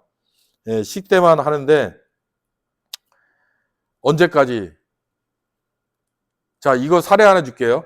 외부 참석자가 있는 식대만 회의비로 식대를 인정이 가능한데 자, 회의할 때는 외부 참석자가 계셨어요. 근데 이제 식사하러 갑시다. 라고 하는데 이분이, 아, 나는 바빠서 식사 못해. 그냥 갈게. 그래서 내부자들끼리만 식사를 해요. 이거 인정되나요? 안 됩니다, 이거. 그분 끝까지 앉혀놓으셔야 돼요. 결제할 때까지. 선결제를 때리세요. 급하면. 네, 선결제 하시고 가세요. 라고 하셔야지, 결제 끝날 때까지 안 계시면 안 됩니다. 계셔야 돼요. 그게 외부 참석자 있고, 식대인데, 그러면 사전결제 언제 받아야 돼? 카드를 밥 다 먹었는데, 야, 사전결제 신청했냐? 아직 안 했는데요. 잠깐! 카드 멈춤. 긁지 마! 빨리 신청해. 그때까지 하면 됩니다. 네, 식사 다 하고 카드 긁기 전까지만 신청만 하면 돼요. 신청만. 결제를 득하는 건 나중에 하셔도 돼요. 신청만 하면 된다. 이해 빠르죠? 그래서 나중에 우리가 이걸 정산할 때 뭘 보냐면 사전 결제 신청 시간하고 카드 전표상 긁힌 시간을 비교합니다. 카드 전표에는 11시 밥 먹었으니까 12시 40분에 카드 전표 긁혔는데 사전 결제 신청 시간을 딱 보니까 1시로 돼 있다? 사후 신청입니다. 그러면 불인정 처분 받아요. 아시겠죠? 사전에, 긁기 전에 해라. 그래서 요즘은 팁을 드리면 카카오톡으로 많이 만들어 놓습니다. 카카오톡으로 만들어서 누구한테, 신청은 누구한테 하는데? 과제 책임자. 또는 과제 책임자가 위임한 자에게. 그래서 카카오톡을 만들어 놓고 신청 띡 양식 만들어 놓고 전송해 버리는 거예요. 승인은 나중에 받아도 된다니까. 네. 그렇게 많이 한다라는 내용이고요. 그게 사전 결제입니다. 자, 그러면 만약에 회의를 한 내용이 사람도 바뀌고, 그러니까 신청하는 내용과 실제 회의한 내용이 다르면, 그럼 어떻게? 그건 나중에 수정하시면 돼요. 회의록에서 수정하시면 된다라는 내용이고, 그 다음에 세 번째는 뭐냐면, 이건 식사만 됩니다. 식사만. 생수하고 커피는 빠져요.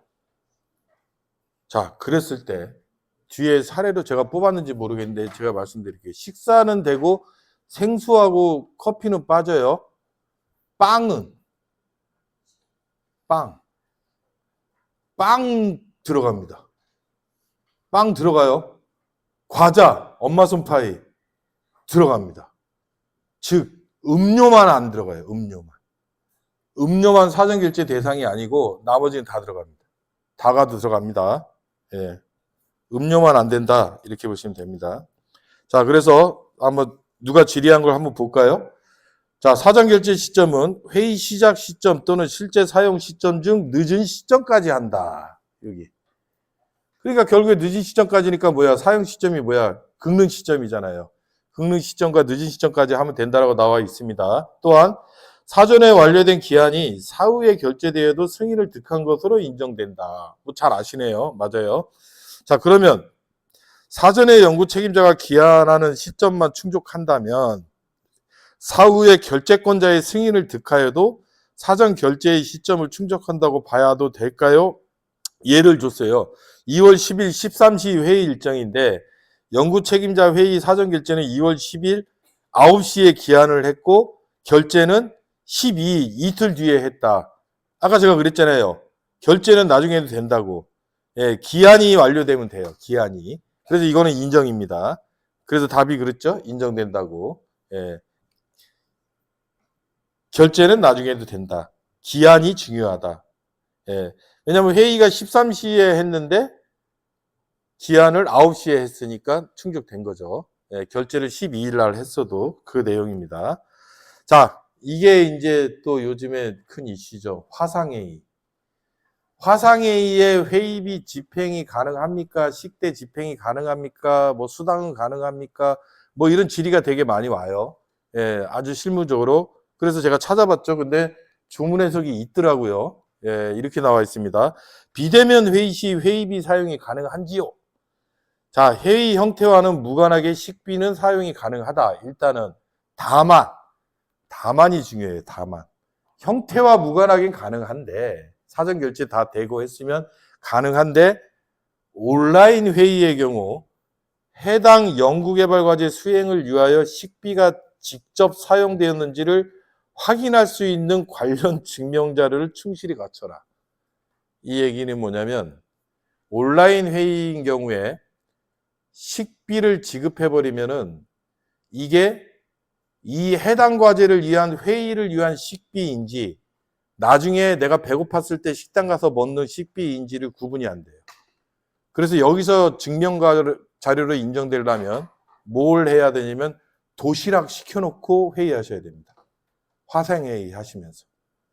아니면 각자 화상회의니까 나는 짬뽕, 나는 비빔밥, 나는 제육덮밥 시켜놓고 하세요.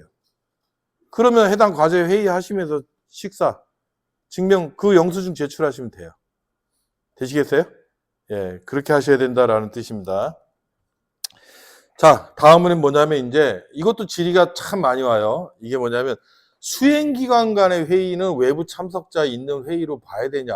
예를 들어서 주관기관하고 공동기관하고 위탁기관이 수행기관 같이 그 컨소시엄으로 하는데 그 이 사람들끼리 회의 많이 할 거 아니에요.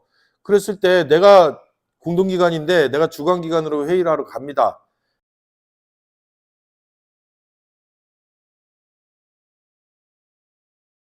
사람이 외부 참석자로 가야 되느냐 말아야 되느냐가 이슈가 될 거 아니에요? 답이 뭐다? 됩니다. 예, 됩니다. 됩니다. 이게 답이에요. 답을 말씀드릴게요. 주관연구개발, 유탁연구개발은 별개의 연구개발기로 본다. 따라서 주관, 공동, 유탁에 소속된 참여 연구자끼리 회의를 하는 경우에도 회의비, 식비, 사전 결제만 되면 가능하다. 가능하다는 거예요. 사전 결제만 되면. 다만이 중요하죠. 다만. 항상. 단서를 항상 또 따라요. 이 단서를 주의하셔야 돼요. 다만 이 경우에도 동일 연구개발기관에 소속된 다만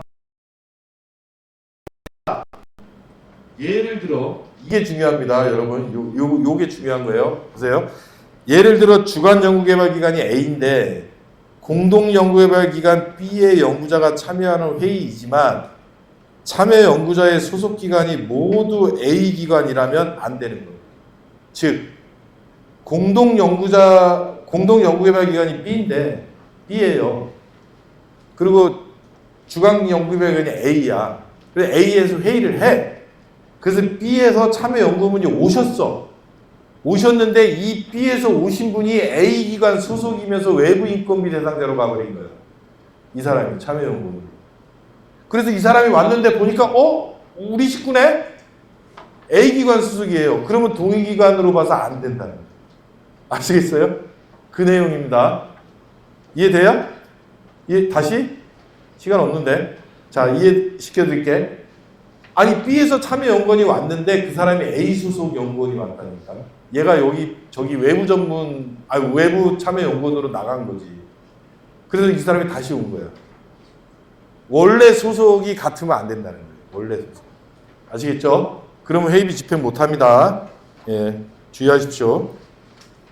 자, 지금은 회의비에서 제가 국가연구개발 혁신법 매뉴얼에서 여러분들이 좀 한번 읽어보면 좋겠다고 싶은 거를 해설하려고 뽑은 건 아니고 혁신법 매뉴얼에서 좀 필요한 부분을 좀 발췌했으니까 이거 그냥 읽어보세요.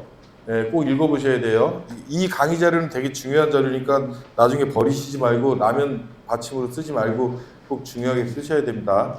예, 읽어보시고요. 자, 엽입니다. 엽인데 자, 우리가 국외 출장 갈 때 기내식, 기내숙박비, 감론, 울박 되게 많았죠. 이거 차감하는 게 맞냐? 아니다. 뭐 어떤 회계사들은 안 해도 된다. 그런 규정이 어딨냐? 뭐 이렇게 얘기했는데 여기 있습니다. 예, 아이리스에서 조문 해석을 해줬어요. 기내식을 포함해야 되는 겁니까?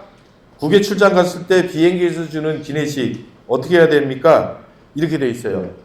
출장비의 식비와 항공료에 포함된 기내식의 용도가 중복되죠? 그러면 차감해야 된다. 중복 지급입니다. 왜냐하면 기내식 식사를 하실 때 여러분들이 별도의 돈을 내면은 차감 안 해도 돼요. 라면 먹을 때 돈 내고 먹나요? 비행기에서? 스튜어디스한테 돈 안 내죠. 네, 돈 안 내고 드세요. 그러면 그거는 항공료에 포함되어 있는 거예요.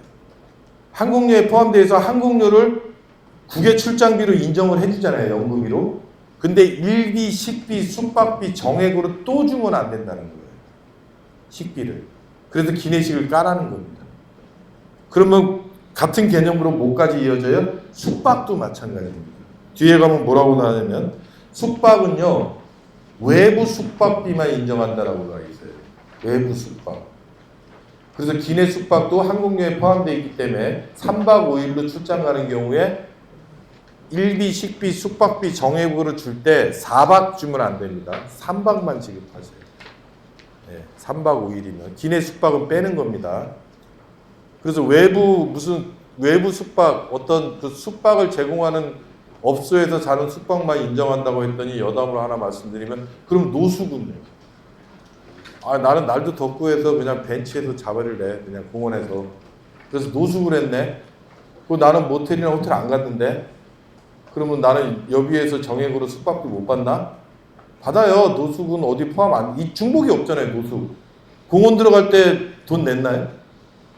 공원 들어갈 때 돈 냈으면은 그게 해당 과제와 연관성이 있으면 연구비로 인정됐으면 그 숙박비 정액을 못 받습니다. 이중 지급이 되니까. 이게 또 같은 개념으로 또 이 하나로 많은 게 해석이 되는데 또 뭐가 있냐면 학회도 마찬가지예요. 학회.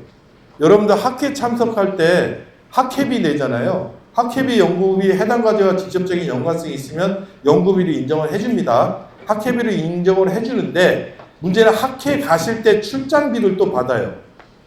멀리 가야 되니까. 그때 일비, 식비, 숙박비인데 학회에서 식사도 제공해주고 숙박도 다 재워주는데 식비하고 숙박비를 받으면 안 된다고. 네, 이중 지급이 되는 이중 지급. 아시겠죠?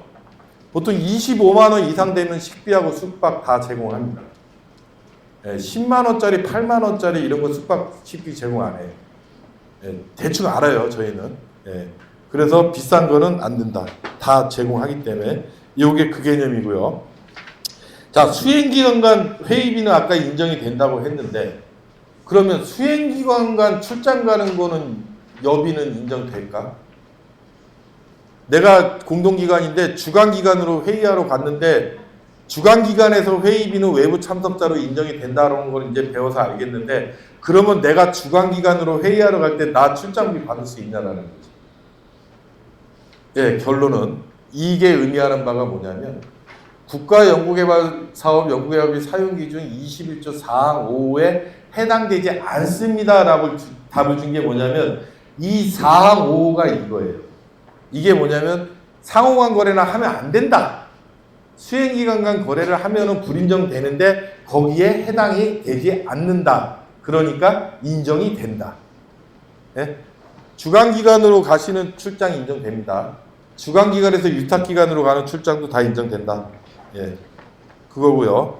자, 다음은 이제 개정된 매뉴얼에 따라서 자체 규정과 공무원 여비 규정으로 라는 게 돼 있어요. 그래서 이제 그 질의가 뭐냐면 공무원 여비 규정에는 어떤 준비금을 계상할 수 있도록 돼 있어요. 준비금. 뭐 비자 여행장 보험 뭐 이런 걸 위해서 준비금을 계상할 수 되어 있는데 우리 기관의 여비 규정에는 그런 게 없어. 그런 준비금 계상할 수 있는 규정이 없을 때 어떻게 하면 됩니까? 라고 질문을 했어요. 답이 뭐냐면 개정된 기준에 이렇게 돼 있죠. 이거는 좀 바뀐 겁니다. 이건 좀 전 규정이고요. 제가 업데이트 못했어요. 죄송합니다. 이게 큰 금액이 아니라 어떻게 바뀌었냐면 자체 규정 또는 공무원 여비 규정 중 선택으로 바뀌었어요. 선택. 둘 중에 하나를 선택해라. 내가 유리한 걸 고르라는 겁니다. 유리한 거를. 그래서 내가 선택했으면 자체 규정에 없더라도 내가 공무원 여비 규정을 선택했어? 그럼 공무원 여비 규정에 따라서 준비금이 있어? 그럼 인정. 아시겠어요? 그런데 선택을 할 때 일비는 공무원, 숙박비는 자체 규정, 식비는 공무원 이렇게는 안 됩니다. 예, 하나를 선택하면 그냥 쭉 가야 돼요. 예, 선택으로 받겠다라는 내용을 말씀드리고요. 자, 그 다음에 파견 관련 비용을 많이 질의를 해요. 파견 관련 비용. 자, 우리 연구원이 어디 파견 가는데 이 사람 파견 비용을 연구활동비, 출장비로 계산할 수 있나요? 막 회계법인에서도 된다 안 된다 막 그러니까 아이리스에 질의하신 것 같아요. 답을 볼까요? 중앙행정기관의 장이 인정하는 경우에 하나요. 연구활동비에서 파견 관련 비용을 계상할 수 있다. 그게 뭔데? 주거 관련 지원 비용과 이주 비용, 체재비 이런 건데 이게 승인사항입니다. 승인사항. 파견 관련 비용은 무조건 연구활동비입니까? 이렇게 물어보는 게 아니라 승인을 받아야 돼요. 전문기관에. 파견 관련 비용 하시려면 승인 받으셔라 라는 내용이고, 단지 혹시 정부 출연 연구기관에서 오신 분이 있다면 정부 출연 연구기관의 기본 사업인 경우에는 전문기관 승인이 아니고 그 출연연 장애 승인만 있으면 됩니다. 출연연 장애 승인만 있으면 된다라는 내용이에요. 파견 관련 비용은 승인사항이다. 예, 요거를 좀 강조하고요.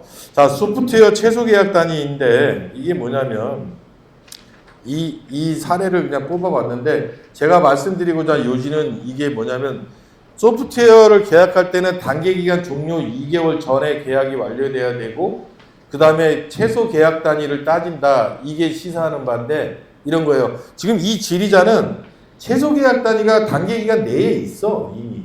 뭐 넘어갔어도 1년이 넘어갔는데 내에 있어. 그러면 전혀 문제가 없어요. 단계 기간 내에 있으면. 자, 이게 문제인 거죠. 자, 우리가 단계 기간이에요. 연차가 아닙니다. 단계 기간이에요. 단계 기간이 12월 31일 날 끝나요.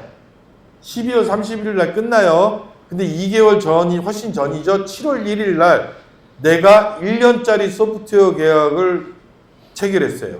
1년짜리. 그래서 소프트웨어 활용비를 1년 지급을 했을 때 이게 문제가 되는 겁니다. 왜? 6개월 동안은 단계 기간 내니까 상관이 없어요. 근데 나머지 6개월은 단계 기간이 끝난 다음에 해당되는 분이죠. 그랬을 때 끝난 다음에 해당되는 분을 인정받느냐 마느냐가 쟁점인 거잖아요. 그때 최소 계약 단위를 따진다. 이 소프트웨어를 이용하려면 1년 단위로밖에 계약이 안 돼. 절대 월 단위로는 계약이 안 돼. 그러면 인정됩니다. 책임자 보험이나 생산자 보험도 다 마찬가지예요. 1년 단위로 계약이 됐는다는 걸 소명하시면 단계 기간 종료 이후에 해당 분도 인정이 됩니다. 근데 월 단위로 계약이 되는 게 확인되면 그 이후분은 불인정 처분받아요. 아시겠죠? 예, 그게 의미하는 바고요. 자, 이거는 이제 드디어 연구실 운영비에 연구환경 유지비가 나왔어요. 자, 이거는 영리기관은 큰 문제가 없어요. 영리기관은 연구실 운영비가 사무용품비, 그 다음에 사무용 기기 및 소프트웨어 활용비, 소모성 물품 비용, 그 다음에 연구환경 유지비, 이게 용도일 텐데 이거를 쓰려면 영리기관은 소모성 물품 비용은 못 써요. 아예 못 쓰고 사무용품비는 그냥 무조건 쓸 수 있고, 그럼 사무용 기기 및 소프트웨어 활용비하고 연구환경비, 연구환경 유지비인데 영리기관은 별지서식 4호를 쓰면 돼요. 연구실 운영비, 활용관리 계획안, 거기 그게 있어야지만 인정이 돼요. 그래서 별로 이슈가 안 돼요. 그거 없으면 그냥 불인정이에요. 영리기관은. 근데 비영리기관이 문제죠. 비영리기관. 그래 지리자가 여기도 비영리기관이에요. 비영리기관인데 연구개발 과제와 직접적인 관련성이 필요한데 내가 여기까지는 알겠어. 근데 문구 그대로 연구실의 냉난방하고 청결한 환경 유지를 위해서도 인정되냐? 연구환경 유지비가 연구실에 청결한 환경 유지를 위해서 쓰는 거라며. 그런데 왜 안 돼? 이게 왜 그러냐면 직접비 정의가 우선입니다. 이거에 냉난방 및 청결한 환경 유지를 위해서 쓰는 거는 직접비 정의 밑에 세목의 사용 기준이에요. 세세목. 연구활동비라는 세목 안에 연구실 운영비의 세세목의 사용 기준에 해당되기 때문에 직접비 정의를 충족 못하면 이쪽으로 내려오지도 못합니다. 직접비가 비목이기 때문에. 그래서 직접비 정의가 뭡니까? 연구개발 과제와 직접적인 연관성이 있어야 된다. 그걸 먼저 충족했을 때 이걸 따진다라는 겁니다. 그러면 그걸 충족했냐고 보니까 답을 뭐라고 해? 자, 언급하신 해당 과제 과업 내용과 직접적인 연관성. 자, 가로 열고 연구실의 일정한 온도 유지를 필요하는 과제를 수행하는 경우만 이 연관성이 충족돼서 에어컨은 설치가 가능하다는 겁니다. 단순하게 이것만 주장하시면 안 돼. 직접비 정의를 충족하지 못해. 그래서 일정한 온도 유지가 필요한 과제를 수행하는 게 아니라면 직접비 정의 충족 못하기 때문에 직접적인 연관성이 없어. 그러면 새 세목의 사용 기준은 쳐다도 안 보고 불인정 처분받는 겁니다. 이거 가지고 계속 주장을 많이 하시더라고요. 대학교에서. 우리 학교의 연구실 운영비 사용 기준 자체 규정에 보면 이것도 살 수 있고 티슈도 살 수 있고 정수기도 할 수 있고 물티슈, 뭐 쓰레받기, 쓰레기통 다 할 수 있다 그러던데요. 예. 근데 직접비 정의가 먼저입니다. 그래서 답을 다 그렇게 달아놨어요. 아이리스에서. 직접비 정의를 먼저 충족해야 됩니다. 자, 그랬을 때 영리기관은 연구실 운영비 활용관리 계획안의 별치서식 4호를 제출해야 되는데 그래야지만 사무용 기기 및 소프트웨어 활용비. 사무용 기기가 뭐예요? 가장 대표적인 게 PC 아니에요. PC. 컴퓨터, 모니터, 프린터 뭐 이런 게 사무용 기기이고 소프트웨어는 뭡니까? MS 오피스, 한글과 컴퓨터 정품 그런 거예요. 그게 소프트웨어예요. 여기서 말하는 그거 살려면 별취소식에 기재돼 있어야 되는데 나 깜빡이고 그거 기재 안 했는데 그럼 지금이라도 신청하면 돼요? 그게 질의의 요지입니다. 예, 가능합니다. 예, 지금이라도 사실라면 신청도 되고 수정도 되니까 내가 또 사고 싶으면 이걸 수정해가지고 승인 받으셔야 돼요. 전문기관에. 승인 안 받고 내 맘대로 그거 고쳐가지고 거기에 있으니까 나는 컴퓨터 5대 살 거야? 안 됩니다. 자, 그럼 나는 애초에 컴퓨터를 5대 사겠다고 했는데 나는 6대로 바꿀 거야. 그래도 승인 받으셔야 돼요. 그리고 나는 연구실 운영비를 나는 1,000만 원을 예산 잡았는데 1,500만 원으로 쓸 거야. 그래도 승인 받으셔야 돼요. 그리고 나는 연구실 운영비를 나는 컴퓨터 사겠다고 했는데 나중에 이거를 컴퓨터가 아니라 그냥 스크린으로 바꿀 거야. 품목이 변경되는 경우도 승인 받으셔야 돼요. 신설도 승인 받으셔야 돼요. 아시겠어요? 이게 질의의 요지입니다. 자, 다음은 이제 직접적인 연관성. 이게 바로 그거죠. 냉담반기. 여기 쭉 한번 읽어볼까요?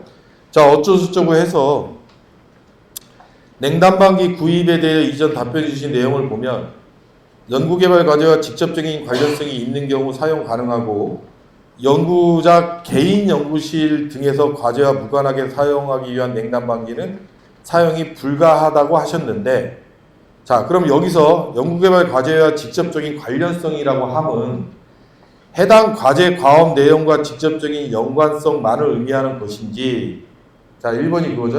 해당 과제와의 직접적인 내용과 연구실의 일정한 온도 유지가 필요한 과제 이것만을 의미하는 것인지 아니면 문구 그대로 연구실의 냉담방기 아까랑 똑같은 질문이네요. 예, 죄송합니다. 예, 이겁니다. 1번을 따진다.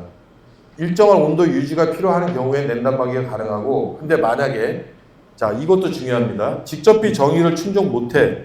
직접비 정의를 충족 못해서 직접적인 관련성이 낮아. 이걸 뭐라 그러냐면 해당 과제만을 위해서 쓰는 것은 않고 과제에는 사용이 되는데 여러 과제에 공통적으로 사용될 것 같아. 그걸 여러 과제에 공통적으로 사용되면 간접비 중에 기관 공통경비를 쓰라는 겁니다. 예, 이제는 더 이상 회계법인에 묻지도 따지지도 할 필요가 없어요. 이렇게 조문 해석이 다 나와 있기 때문에. 예.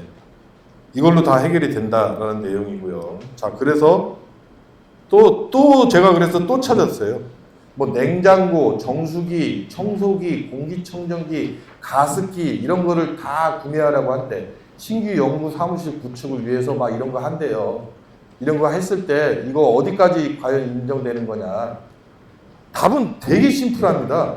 이거 뭐 다 사고 어쩌고 이건 되고 이건 안 되고 이건 되고 이건 안 되고 이건 되고 이게 아니라 답이 뭐냐면 이렇게 돼요. 자, 그거는 전부 다 연구활동 비중의 연구실 운영비인 것 같은데 지금 질의자께서 질의하신 내용을 보면은 뭐 말이 좋아. 반도체 특성화 대학 지원 사업의 신규 연구 사무실 구축을 위해서 정수기, 청소기, 냉장기, 냉장고, 공기청정기, 가습기, 쓰레통, 쓰레받기, 쓰레기통 뭐 이런 거를 전부 다 사려고 하는데요. 가능한가요? 그랬더니 답이 그거 전부 다 연구활동비 중에 연구실 운영비네요. 기기 부품 등인데 문제는 수행 중인 연구개발 과제와 직접적인 관련성이 있어야 됩니다. 아주 심플하게 답을 줘요. 해당 과제만을 위해서 사용되는 걸 증명해라. 그게 아니라면 간접비로 사용하는 것이 바랍니다. 이 과제만을 위해서 사용해야 된다. 이것들이. 그럼 뭡니까? 자, 정수기 정수기를 업데이트하는 인공지능 정수기를 개발하는 과제예요. 살 수 있죠. 그죠? 예. 그 다음에 청소기, 로봇 청소기를 뭐 개발하고 어쩌고 하면 살 수 있죠. 예. 그 다음에 공기청정기를 인공지능 지능한 공기청정기. 그래야지만 가능한 겁니다. 예. 그러지 않으면 못합니다. 예. 못한다고 하니까 그러면 연구비를 못 써요? 간접비. 예. 아이리스는 다 간접비로 쓰라고 얘기합니다. 예. 자, 그래서 한 발짝 더 나가서 이것도 찾았어요, 제가. 공공요금. 자, 공공요금도 갑론을박이 많죠. 여러분들 과거에 공공요금 하면 어떻게 알고 계셨습니까? 자, 참여 연구자 전체 그 연구실에 근무하는 사람 수 대비 해당 과제에 참여 연구하는 참여자와 곱하기 참여율 한 만큼 그냥 계산해서 인정받았죠? 그거 안 됩니다, 이제. 아이리스에서 뭐라 그래요? 자, 질문 내용은 그거예요. 공공요금. 공공요금 가능하냐? 이렇게 어쩌고저쩌고 가능하냐라고 물어봤는데, 자, 답이 중요합니다. 따라서 뭐라고 그러냐면, 따라서 문의하신 장비가 하나의 연구개발 과제에만 사용하는 것이라면, 이 과제를 위한 연구 장비라면 별도의 계량기를 장착해야지만 인정된다. 예. 별도의 계량기를 장착해야지만 인정된다. 그리고 만약 그 연구 장비가 여러 과제에 사용되는 연구 장비라면 이 과제뿐만 아니라 저 과제도 쓰고 다른 과제도 쓰는 거라면 어떻게? 간접비로 사용해야 됩니다. 간접비. 그리고 나서 이거 말고 다른 조문 해석이 또 뭐가 있냐면 여러분들이 아예 질의를 그렇게 했어요. 참여 연구원 수 대비 이 과제에 거기 근속하는 연구원 수 대비 이 과제에 참여하는 연구원 곱하기 참여율만큼 공공요금을 연구비에서 인정받을 수 있나요? 라고 물어봤더니 직접적인 계량기를 설치하지 않는 경우 질의자가 질의하신 것처럼 임의적으로 안분 계산하는 경우에는 간접비로 사용하시기 바랍니다라고 말합니다. 그렇게 안 돼요, 이제 안분 계산. 예. 계량기 다르셔야 됩니다. 이거 제가 주장하는 거 아니에요, 참고로. 예. 저한테 욕하시면 안 됩니다. 저 착한 사람이에요. 예. 아이리스에서 답 준 거예요, 아이리스에서. 근거 있다고 아까 말씀드렸죠. 자, 장비 수리 부품입니다. 이것도 많이 있어요. 이게 연구비에서 구입한 장비가 아니라 우리 회사나 우리 학교가 가지고 있던 장비. 이 장비에 대해서 이거 좀 활용하려고 하는데 얘가 고장났네. 그랬을 때 이 수리비가 연구비에서 인정이 되느냐. 그게 이슈입니다. 답은 뭡니까? 자, 문의하신 연구 장비가 하나의 연구과제 수행에 활용되는 것이라면 연구시설 장비 운영 유지비에서 유지비로 사용 가능하다. 역시 연구비에서 샀던 안 샀던 간에 회사가 갖고 있던 학교가 갖고 있던 장비가 간에 이 장비가 이 과제만을 위해서 쓰는 거라면 인정하겠다. 그런 장비가 어디 있어요? 결국에 안 된다는 얘기예요. 다만 해당 연구 장비가 여러 과제에 사용하는 경우라면 간접비 아니면 자체 재원을 써라. 직접비로는 못 쓴다. 그럼 결국은 뭡니까? 간접비로 쓰라는 얘기예요. 간접비로. 네, 근데 대학이 문제죠. 간접비로 안 주는데. 네, 저도 알아요. 네. 그러나 이렇게 답이 나오잖아요. 근데 장비가 이 과제만을 위해서 쓰는 장비가 어딨어? 있나요? 있을 수 있죠. 있을 수 있어요. 그것만 직접비로 쓰라는 겁니다. 그래서 이런 경우에 제가 팁을 드릴게요. 그러면. 아니 이 과제만을 위해서 그럼 과제 끝나면 버려? 버려요? 비싼 걸? 다른 용도로도 좀 써야지. 그래서 안 된다는 거예요. 그래서 그때는 뭘 해야 돼요? 렌트. 빌리라는 얘기. 그럼 이 과제 기간 동안만 빌릴 거 아니야. 그럼 여기만 쓰고 요거 쓰면서 요거 쓰려고 샀는데 이 과제하는 동안에 다른 과제에서 또 들려가서 쓰진 못하잖아요. 일반적으로 장비가.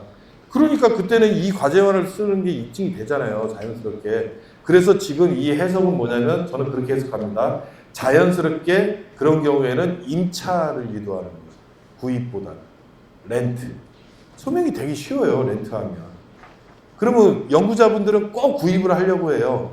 그러면 소명이 되게 불편해, 되게 잘 안 돼요, 소명이. 왜? 속에 검은 마음이 있거든. 요번에 요 장비를 나는 꼭 이걸 어떻게든 마련하고 싶거든. 요 과제만 쓰진 않아. 내가 여러 가지 쓰는데 이게 꼭 나는 우리 회사에 있었으면 좋겠거든. 근데 나는 이걸 꼭 연구비로 사고 싶어. 렌트는 내게 아니잖아. 연구기간 끝나면 반납해야 되는데. 그렇기 때문에 인정을 못 받는 겁니다. 네, 그 소명 잘 안 되죠. 그런 경우에. 그러니까 회계법인에서는 앞으로 이 조문 해석을 그냥 대면서 안 된다고 하면은 이거 근거 있다고 제가 말씀드렸어요. 과기부에서 나온 근거 있다고. 그러면 연구자 분에서는 설명하셔야죠. 이렇게 답이 나왔다. 이게 시사하는 바입니다. 중요하게 보시고요. 이거는 일용직인데요. 이거는 좀 길어서 이걸 전부 다 읽어드리기는 뭐 요약만 할게요. 요약만. 뭐냐면 일용직 활용비가 파견근로자 활용비하고 뭔 차이가 있냐. 뭐 이런 내용인데 일용직 활용비는 그냥 따진 거예요. 일용직 활용비를 직접비 중에 연구활동비 중에 그 밖의 비용으로 써야 되는데 일용직 활용비는 근데 이 어떤 송출업체 같은 데서 파견업체, 인력 대행업체 이런 데서 어떤 파견 근로자를 쓰면 간접비로 써야 돼요. 간접비. 예? 이 내용이에요. 이 내용. 그래서 답만 읽어드릴게요. 답이 시사하는 바가 크기 때문에 보세요. 연구 수행과 직접적인 관련성이 있고 개별 연구 개발 과제에서 산출 가능한 비용, 해당 과제에서 산출 가능한 비용이 직접비로 사용 가능하다. 여러 가지 수행에 필요한 비용이라면 간접비로 사용할 수 있다. 이게 답인데 따라서 연구 수행과 관련하여 보조 또는 지원 업무를 위해서 보조를 해야 돼요. 보조를 하고 지원 업무를 행정 업무를 지원받기 위해서 누구 파견 업체로부터 파견 인력을 지원받은 경우에는 직접적인 연관성으로 보기 힘들다. 그런 경우에는 간접비로 쓰라는 얘기입니다. 간접비로. 간접비 중에 연구 지원비 중에 기관경통이 따라 이런 경우에는 직접적인 관련성이 없다라고 본다. 우리는. 그럼 일용직 활용비는 그래도 직접비로 쓰려면 그럼 그 차이가 뭐야? 그게 질문의 요지에서 밑에 나옵니다. 일용직 활용비는 보조 또는 지원 업무를 위해서 받는 게 아니라 연구 수행과 관련하여 참여 연구자 또는 전문가 외의 인력을 활용한다. 이 사람들은. 직접적인 참여 연구자는 아니지만 직접적인 연관성이 있는 거지 보조하고 단순 업무 하는 사람이 아니야. 그랬을 때는 일용직 활용비라는 얘기입니다. 근데 만약에 여러분들이 보조 업무를 하고 지원 업무를 위해서 일용직 활용비로 계상했다면 이제 불인정 처분받아요. 왜? 간접비로 가야 되기 때문에. 불인정 처분 받습니다. 그러니까 내가 스스로 판단해서 나는 이걸 일용직 활용비라고 생각해. 아니죠. 성격으로 봅니다. 성격. 그 일용직이 뭐 했는데? 그냥 단순 보조 업무 했어. 심부름 하고 그 다음에 뭐 연구비 영수증 관리 좀 하고 매출전표 내부 결제문서 관리를 했어. 그거 보조 업무잖아요. 그건 간접비예요. 간접비. 네. 아시겠죠? 자, 그 다음에 연구수당. 연구수당인데요. 연구수당이 이제 앞으로 나옵니다. 연구수당 계상액인데, 연구수당 계상액이 연차별로 따지는 거냐, 일단은 뭐 단계별로 따지는 거냐, 이게 첫 번째인데, 단계별로 따집니다. 단계별로. 뭐 70%냐, 뭐 아니냐, 이거 따질 때 전부 다 단계별로 따져요. 단계별로. 그랬을 때 이런 거예요. 이 질문의 요지는 뭐냐면, 단계별로 따지는데, 그러면 내가 1인이 2인 이상이 참여한 과제에서 한 사람이 가져갈 수 있는 연구수당 지급액의 70%가 한도인데 단계별로 70%를 넘기면 안 되는 거기 때문에 첫 해년도는 80%, 90%를 주고 2차년도에 뭐 30% 정도 줬는데 3차년도에 70% 딱 맞춰주고 그래서 평균으로 따졌을 때 70%가 안 돼. 그러면 된다라는 거예요. 연차별로 넘었다고 해서 불인정받는 게 아니에요. 단계로 따진다. 그게 시사하는 바다라는 내용이고요. 자, 다음은 이거는 그냥 한번 읽어보시라고 한 거니까 이거는 한번 읽어보세요. 그냥 읽어보시고 요게 좀 시사하는 겁니다. 요것도 갑론을박이 되게 많았어요. 뭐 회계법인마다 다 틀렸고 의견이 회계사마다 다 틀렸는데 뭐 제가 계속 강의하면서 주장하고 다니는데도 제 강의가 틀렸다고 막 저를 험담하고 다니는 사람도 있다고 그러던데 근데 조문 해석을 달아줬습니다. 그게 뭐냐면 인건비의 20%까지가 연구수당입니다. 연구수당 한도. 근데 그게 인건비 예산 금액을 의미하는 건지 아니면 적절하게 사용한 인건비를 의미하는 건지가 달라졌어요. 누구는 예산의 20%까지 인정하면 된다라고 그러는데 저는 아니다. 적정하게 집행된 인건비의 20%까지가 한도다. 그래서 아예 예를 들어줬죠. 인건비 예산액이 1,000만 원입니다. 실제로 잘 집행한 올바르게 불인정 없이 잘 집행한 금액이 600만 원이라면 이때 연구수당 한도는 최초에 1,000만 원의 20%인 200만 원인가요? 라고 질문을 해요. 그랬더니 답이 뭡니까? 아니요. 아니요. 1,000만 원이 아니고요. 실제로 제대로 된 집행된 600만 원 곱하기 20%인 120만 원이 한도가 되는 거예요. 아시겠어요? 자, 한 발짝 더 들어갈게요. 제가 적정하게 집행된 인건비라고 얘기했는데 그렇지 않고 인건비 사용액이 600만 원이고 여기서 불인정이 100만 원이 나왔다. 초과액이. 그러면 연구수당은 500만 원 곱하기 20%인 100만 원이 되는 겁니다. 아시겠어요? 야, 인제는 갑론을박 없습니다. 예, 이렇게 가는 거예요. 다 정리해드려요. 자, 그 다음에 두 번째 질문이 뭐냐면, 그러면 직접비 뭐 어쩌고저쩌고 얘기할 때 그 사용 비율 있잖아요. 사용 비율. 이 직접비 사용 비율. 이 직접비 사용 비율이 80%를 초과해서 쓰지 않으면 연구수당도 감액해서 사용해야 돼요. 감액해서 사용하는데 이 직접비 사용 비율을 계산할 때 RCMS 과제와 이지바로 과제가 틀립니다. 예, 그래서 그냥 이 답 빼고 아예 유탁연구개발비는 두 과제 전부 다 포함이에요. 다 포함인데 아예 그냥 얘기해 드릴게요. 이지바로 과제는 직접비 사용비를 계산할 때 전년도 2월액을 포함하는 대신에 당해년도 연구수당 계상액 또는 집행액을 뺍니다. 분모에는 예상 금액을 빼고 분자에는 집행 금액을 빼요. 대신 전년도 2월액을 더해줍니다. 직접비 사용비를 계산할 때. 자, 근데 RCMS 과제는 전년도 2월 금액을 뺍니다. 안 넣어줘요.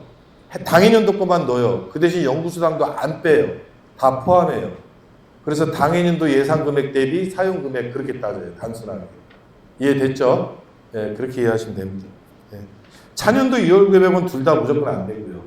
전년도 2월 금액이 포함하고 연구수당이 포함되느냐에 따라서 이지바로와 RCMS가 차이 있다. 이지바로는 전년도 2월액을 포함하고 연구수당은 뺀다. RCMS는 전년도 2월액을 빼고 연구수당을 넣어준다. 이렇게 이해하시면 됩니다. 자, 인건비 0%인 경우에 과제 참여할 수 있는데 단지 4대 보험과 퇴직급여 충당 적립도 안 되고 대신 연구수당은 받을 수 있어요. 0%인 경우에도 기여도 평가 받아서 연구수당 받을 수 있어요. 0%도. 자, 연구수당에 대해서 혁신법 매뉴얼에 있는 내용을 한번 쭉 봤는데 이거는 한번 읽어보시면 될 것 같고요. 네, 참고하시면 돼요. 제가 강의한 내용 다 들어있습니다.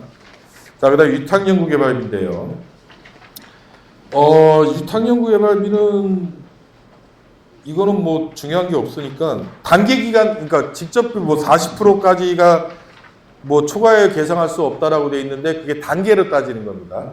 단계로 따지는 건데 이게 더 중요해요. 위탁연구개발비는. 이게 시사하는 바가 큽니다.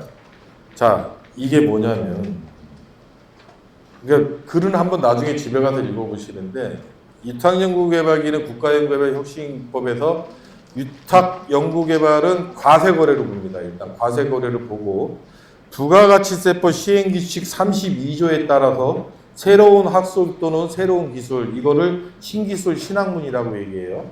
신기술 신학문에 해당되는 경우에만 면세 적용을 합니다. 면세 적용을 하는데 근데 어떤 회계법인에서 뭐라고 얘기하냐면 위탁기관이 과세거래이지만 신기술과 신학문에 해당이 안 돼. 그래도 이 회사가 면세와 가세를 겸업하고 있는 겸업사업자이거나 면세 품목을 취급해서 면세사업자로 돼 있으면 그때는 면세 적용받아야 된다. 이 말이 맞는지를 물어보는 겁니다. 네, 그게 요지인데 일단은 답은 뭐냐면 예외는 없다. 따라서 부가가치세 과세거래인데 문제는 과세거래냐 면세거래냐가 의미하는 바가 뭐냐면 환급 가능한 부가가치세를 연구비로 집행할 수 있느냐 없느냐의 차이거든요. 과세거래가 되면은 비영리기관이든 영리기관이든 간에 환급 가능한 부가가치세를 연구비로 집행하시면 안 됩니다. 근데 면세거래에 대해 신기술 신학문에 해당이 되면 내가 영리기관에 해당이 되더라도 환급 가능한 부가가치세를 쓸 수가 있어요. 비영리는 다행히도 쓸 수 있는 거고 당연히 그런 차이가 있는 건데 그러면 만약에 겸업사업자라면 과세거래이기 때문에 내가 전부 다 환급 가능한 부가가치세인가? 매입세액을 얘기하는 겁니다. 매입세액. 내가 돈 주고 살 때 발생되는 세액을 매입세액이라는데 이걸 내가 겸업사업자가 다 받을 수 있나? 그때 처리하는 바가 뭐냐면 예를 들어서 이렇게 과세당국에 따른다, 현행세법에 따른다라고 되어 있는데 현행세법에 따른 환급 가능한 부가가치세입니다. 현행세법에 따라서 겸업사업자인 경우에는 현행세법 부가가치세법상의 매입세 공제 방식에 따라서 계산하는 게 맞아요. 예, 환급 가능한 부가가치세는 당해년도 공급가액 비율로 안분 계산합니다. 과세와 면세를. 그래서 매입세액 중에 면세분에 해당되는 거는 써도 되고 과세분에 해당되는 거는 불인정되는 거예요. 현행세법에 따른다는 게 답입니다. 아시겠죠? 예, 무슨 회계사가 똑똑해갖고 제가 주장하는 게 답이 아니고 현행세법대로 갑니다. 현행세법대로. 그렇게 보시면 되고요. 자, 5분 남았는데 이제 간접비죠, 간접비. 간접비는 요 부분은 좀 다뤄주고 나머지는 여러분들이 그냥 읽어보시면 돼. 이게 뭐냐면 간접비는 특허 등록비예요. 특허 등록비. 특허 등록 유지 비용인데 성과령 지원비예요. 특허 등록 유지 비용인데 문제는 이 과제에서 발생된 내가 이 과제의 결과물로 특허를 신청한 거에 대한 유지 비용이 아니에요. 다른 과제에서 나왔을 때, 다른 국가연구개발 과제에서 내가 신청을 했는데 그 유지비를 이 과제에 비해서 쓸 수 있느냐가 문이 1번입니다. 가능하다라는 겁니다. 가능하다가 이 답이에요. 간접비로 가능하다. 그 경우는 간접비. 자, 과제 시작 전에 이미 연구개발기관에서 출원 등록된 특허권이 기존에 수행하였던 다른 과제에서 창출된 성과라면 그때 등록 유지 비용도 간접비 성과령 지원비를 쓸 수 있다라는 겁니다. 타 과제에서 한 것도 쓸 수 있어요. 자, 그런데 문제는 그거는 타 과제에서 한 거라면은 간접비로 쓰는 건데 타 과제가 아니라 내 돈으로 한 거면 어떻게 해요? 다른 과제비로 쓴 게 아니라 내가 이미 한 거야. 내가 특허 출원한 건데 내 돈으로 특허 출원한 건데 이거를 해당 과제에 비해서 유지 비용을 좀 쓸 수 있을까? 그랬을 때는 뭘 따지냐면 그 특허가 이 과제와 직접적인 관련성만 있다면 그 특허가 이 과제를 위해서 사용됨이 입증이 된다면 그 유지 비용은 간접비가 아니라 연구활동비 직접비로도 가능합니다. 그때는 중요하죠. 예, 이거 꼭 시사하는 바가 있으니까 보시고 자, 그 다음에 간접비에 대한 적용 비율입니다. 간접비는 단계 기간이 시작되는 시점에 간접비 고시 비율을 적용합니다. 단지 단계가 진행되는 과정에서 간접비 고시 비율이 증가되는 경우에 내가 고시 비율이 23%였는데 2000년도에 25%가 됐다. 그럼 나는 25%로 올리고 싶을 때 사전 승인을 득해서 올리는 게 가능합니다. 근데 나는 25%였는데 재수없게 23%로 떨어졌다. 그래서 나는 줄이고 싶다. 그럴 때는 승인 없이 줄여도 됩니다. 통보사항으로. 됐죠? 예. 나머지는 읽어보시고 이 역시 혁신법 매뉴얼에서 여러분들이 간접비에도 좀 봐야 될 것들 그런 것들만 제가 발췌해서 해놨으니까 시간 관계상 이거는 해설 강의는 안 해드리고 여러분들이 그냥 보시라고 할게요. 예, 이게 마지막이에요. 예, 다 했습니다. 이상 마치도록 하겠습니다. 감사합니다.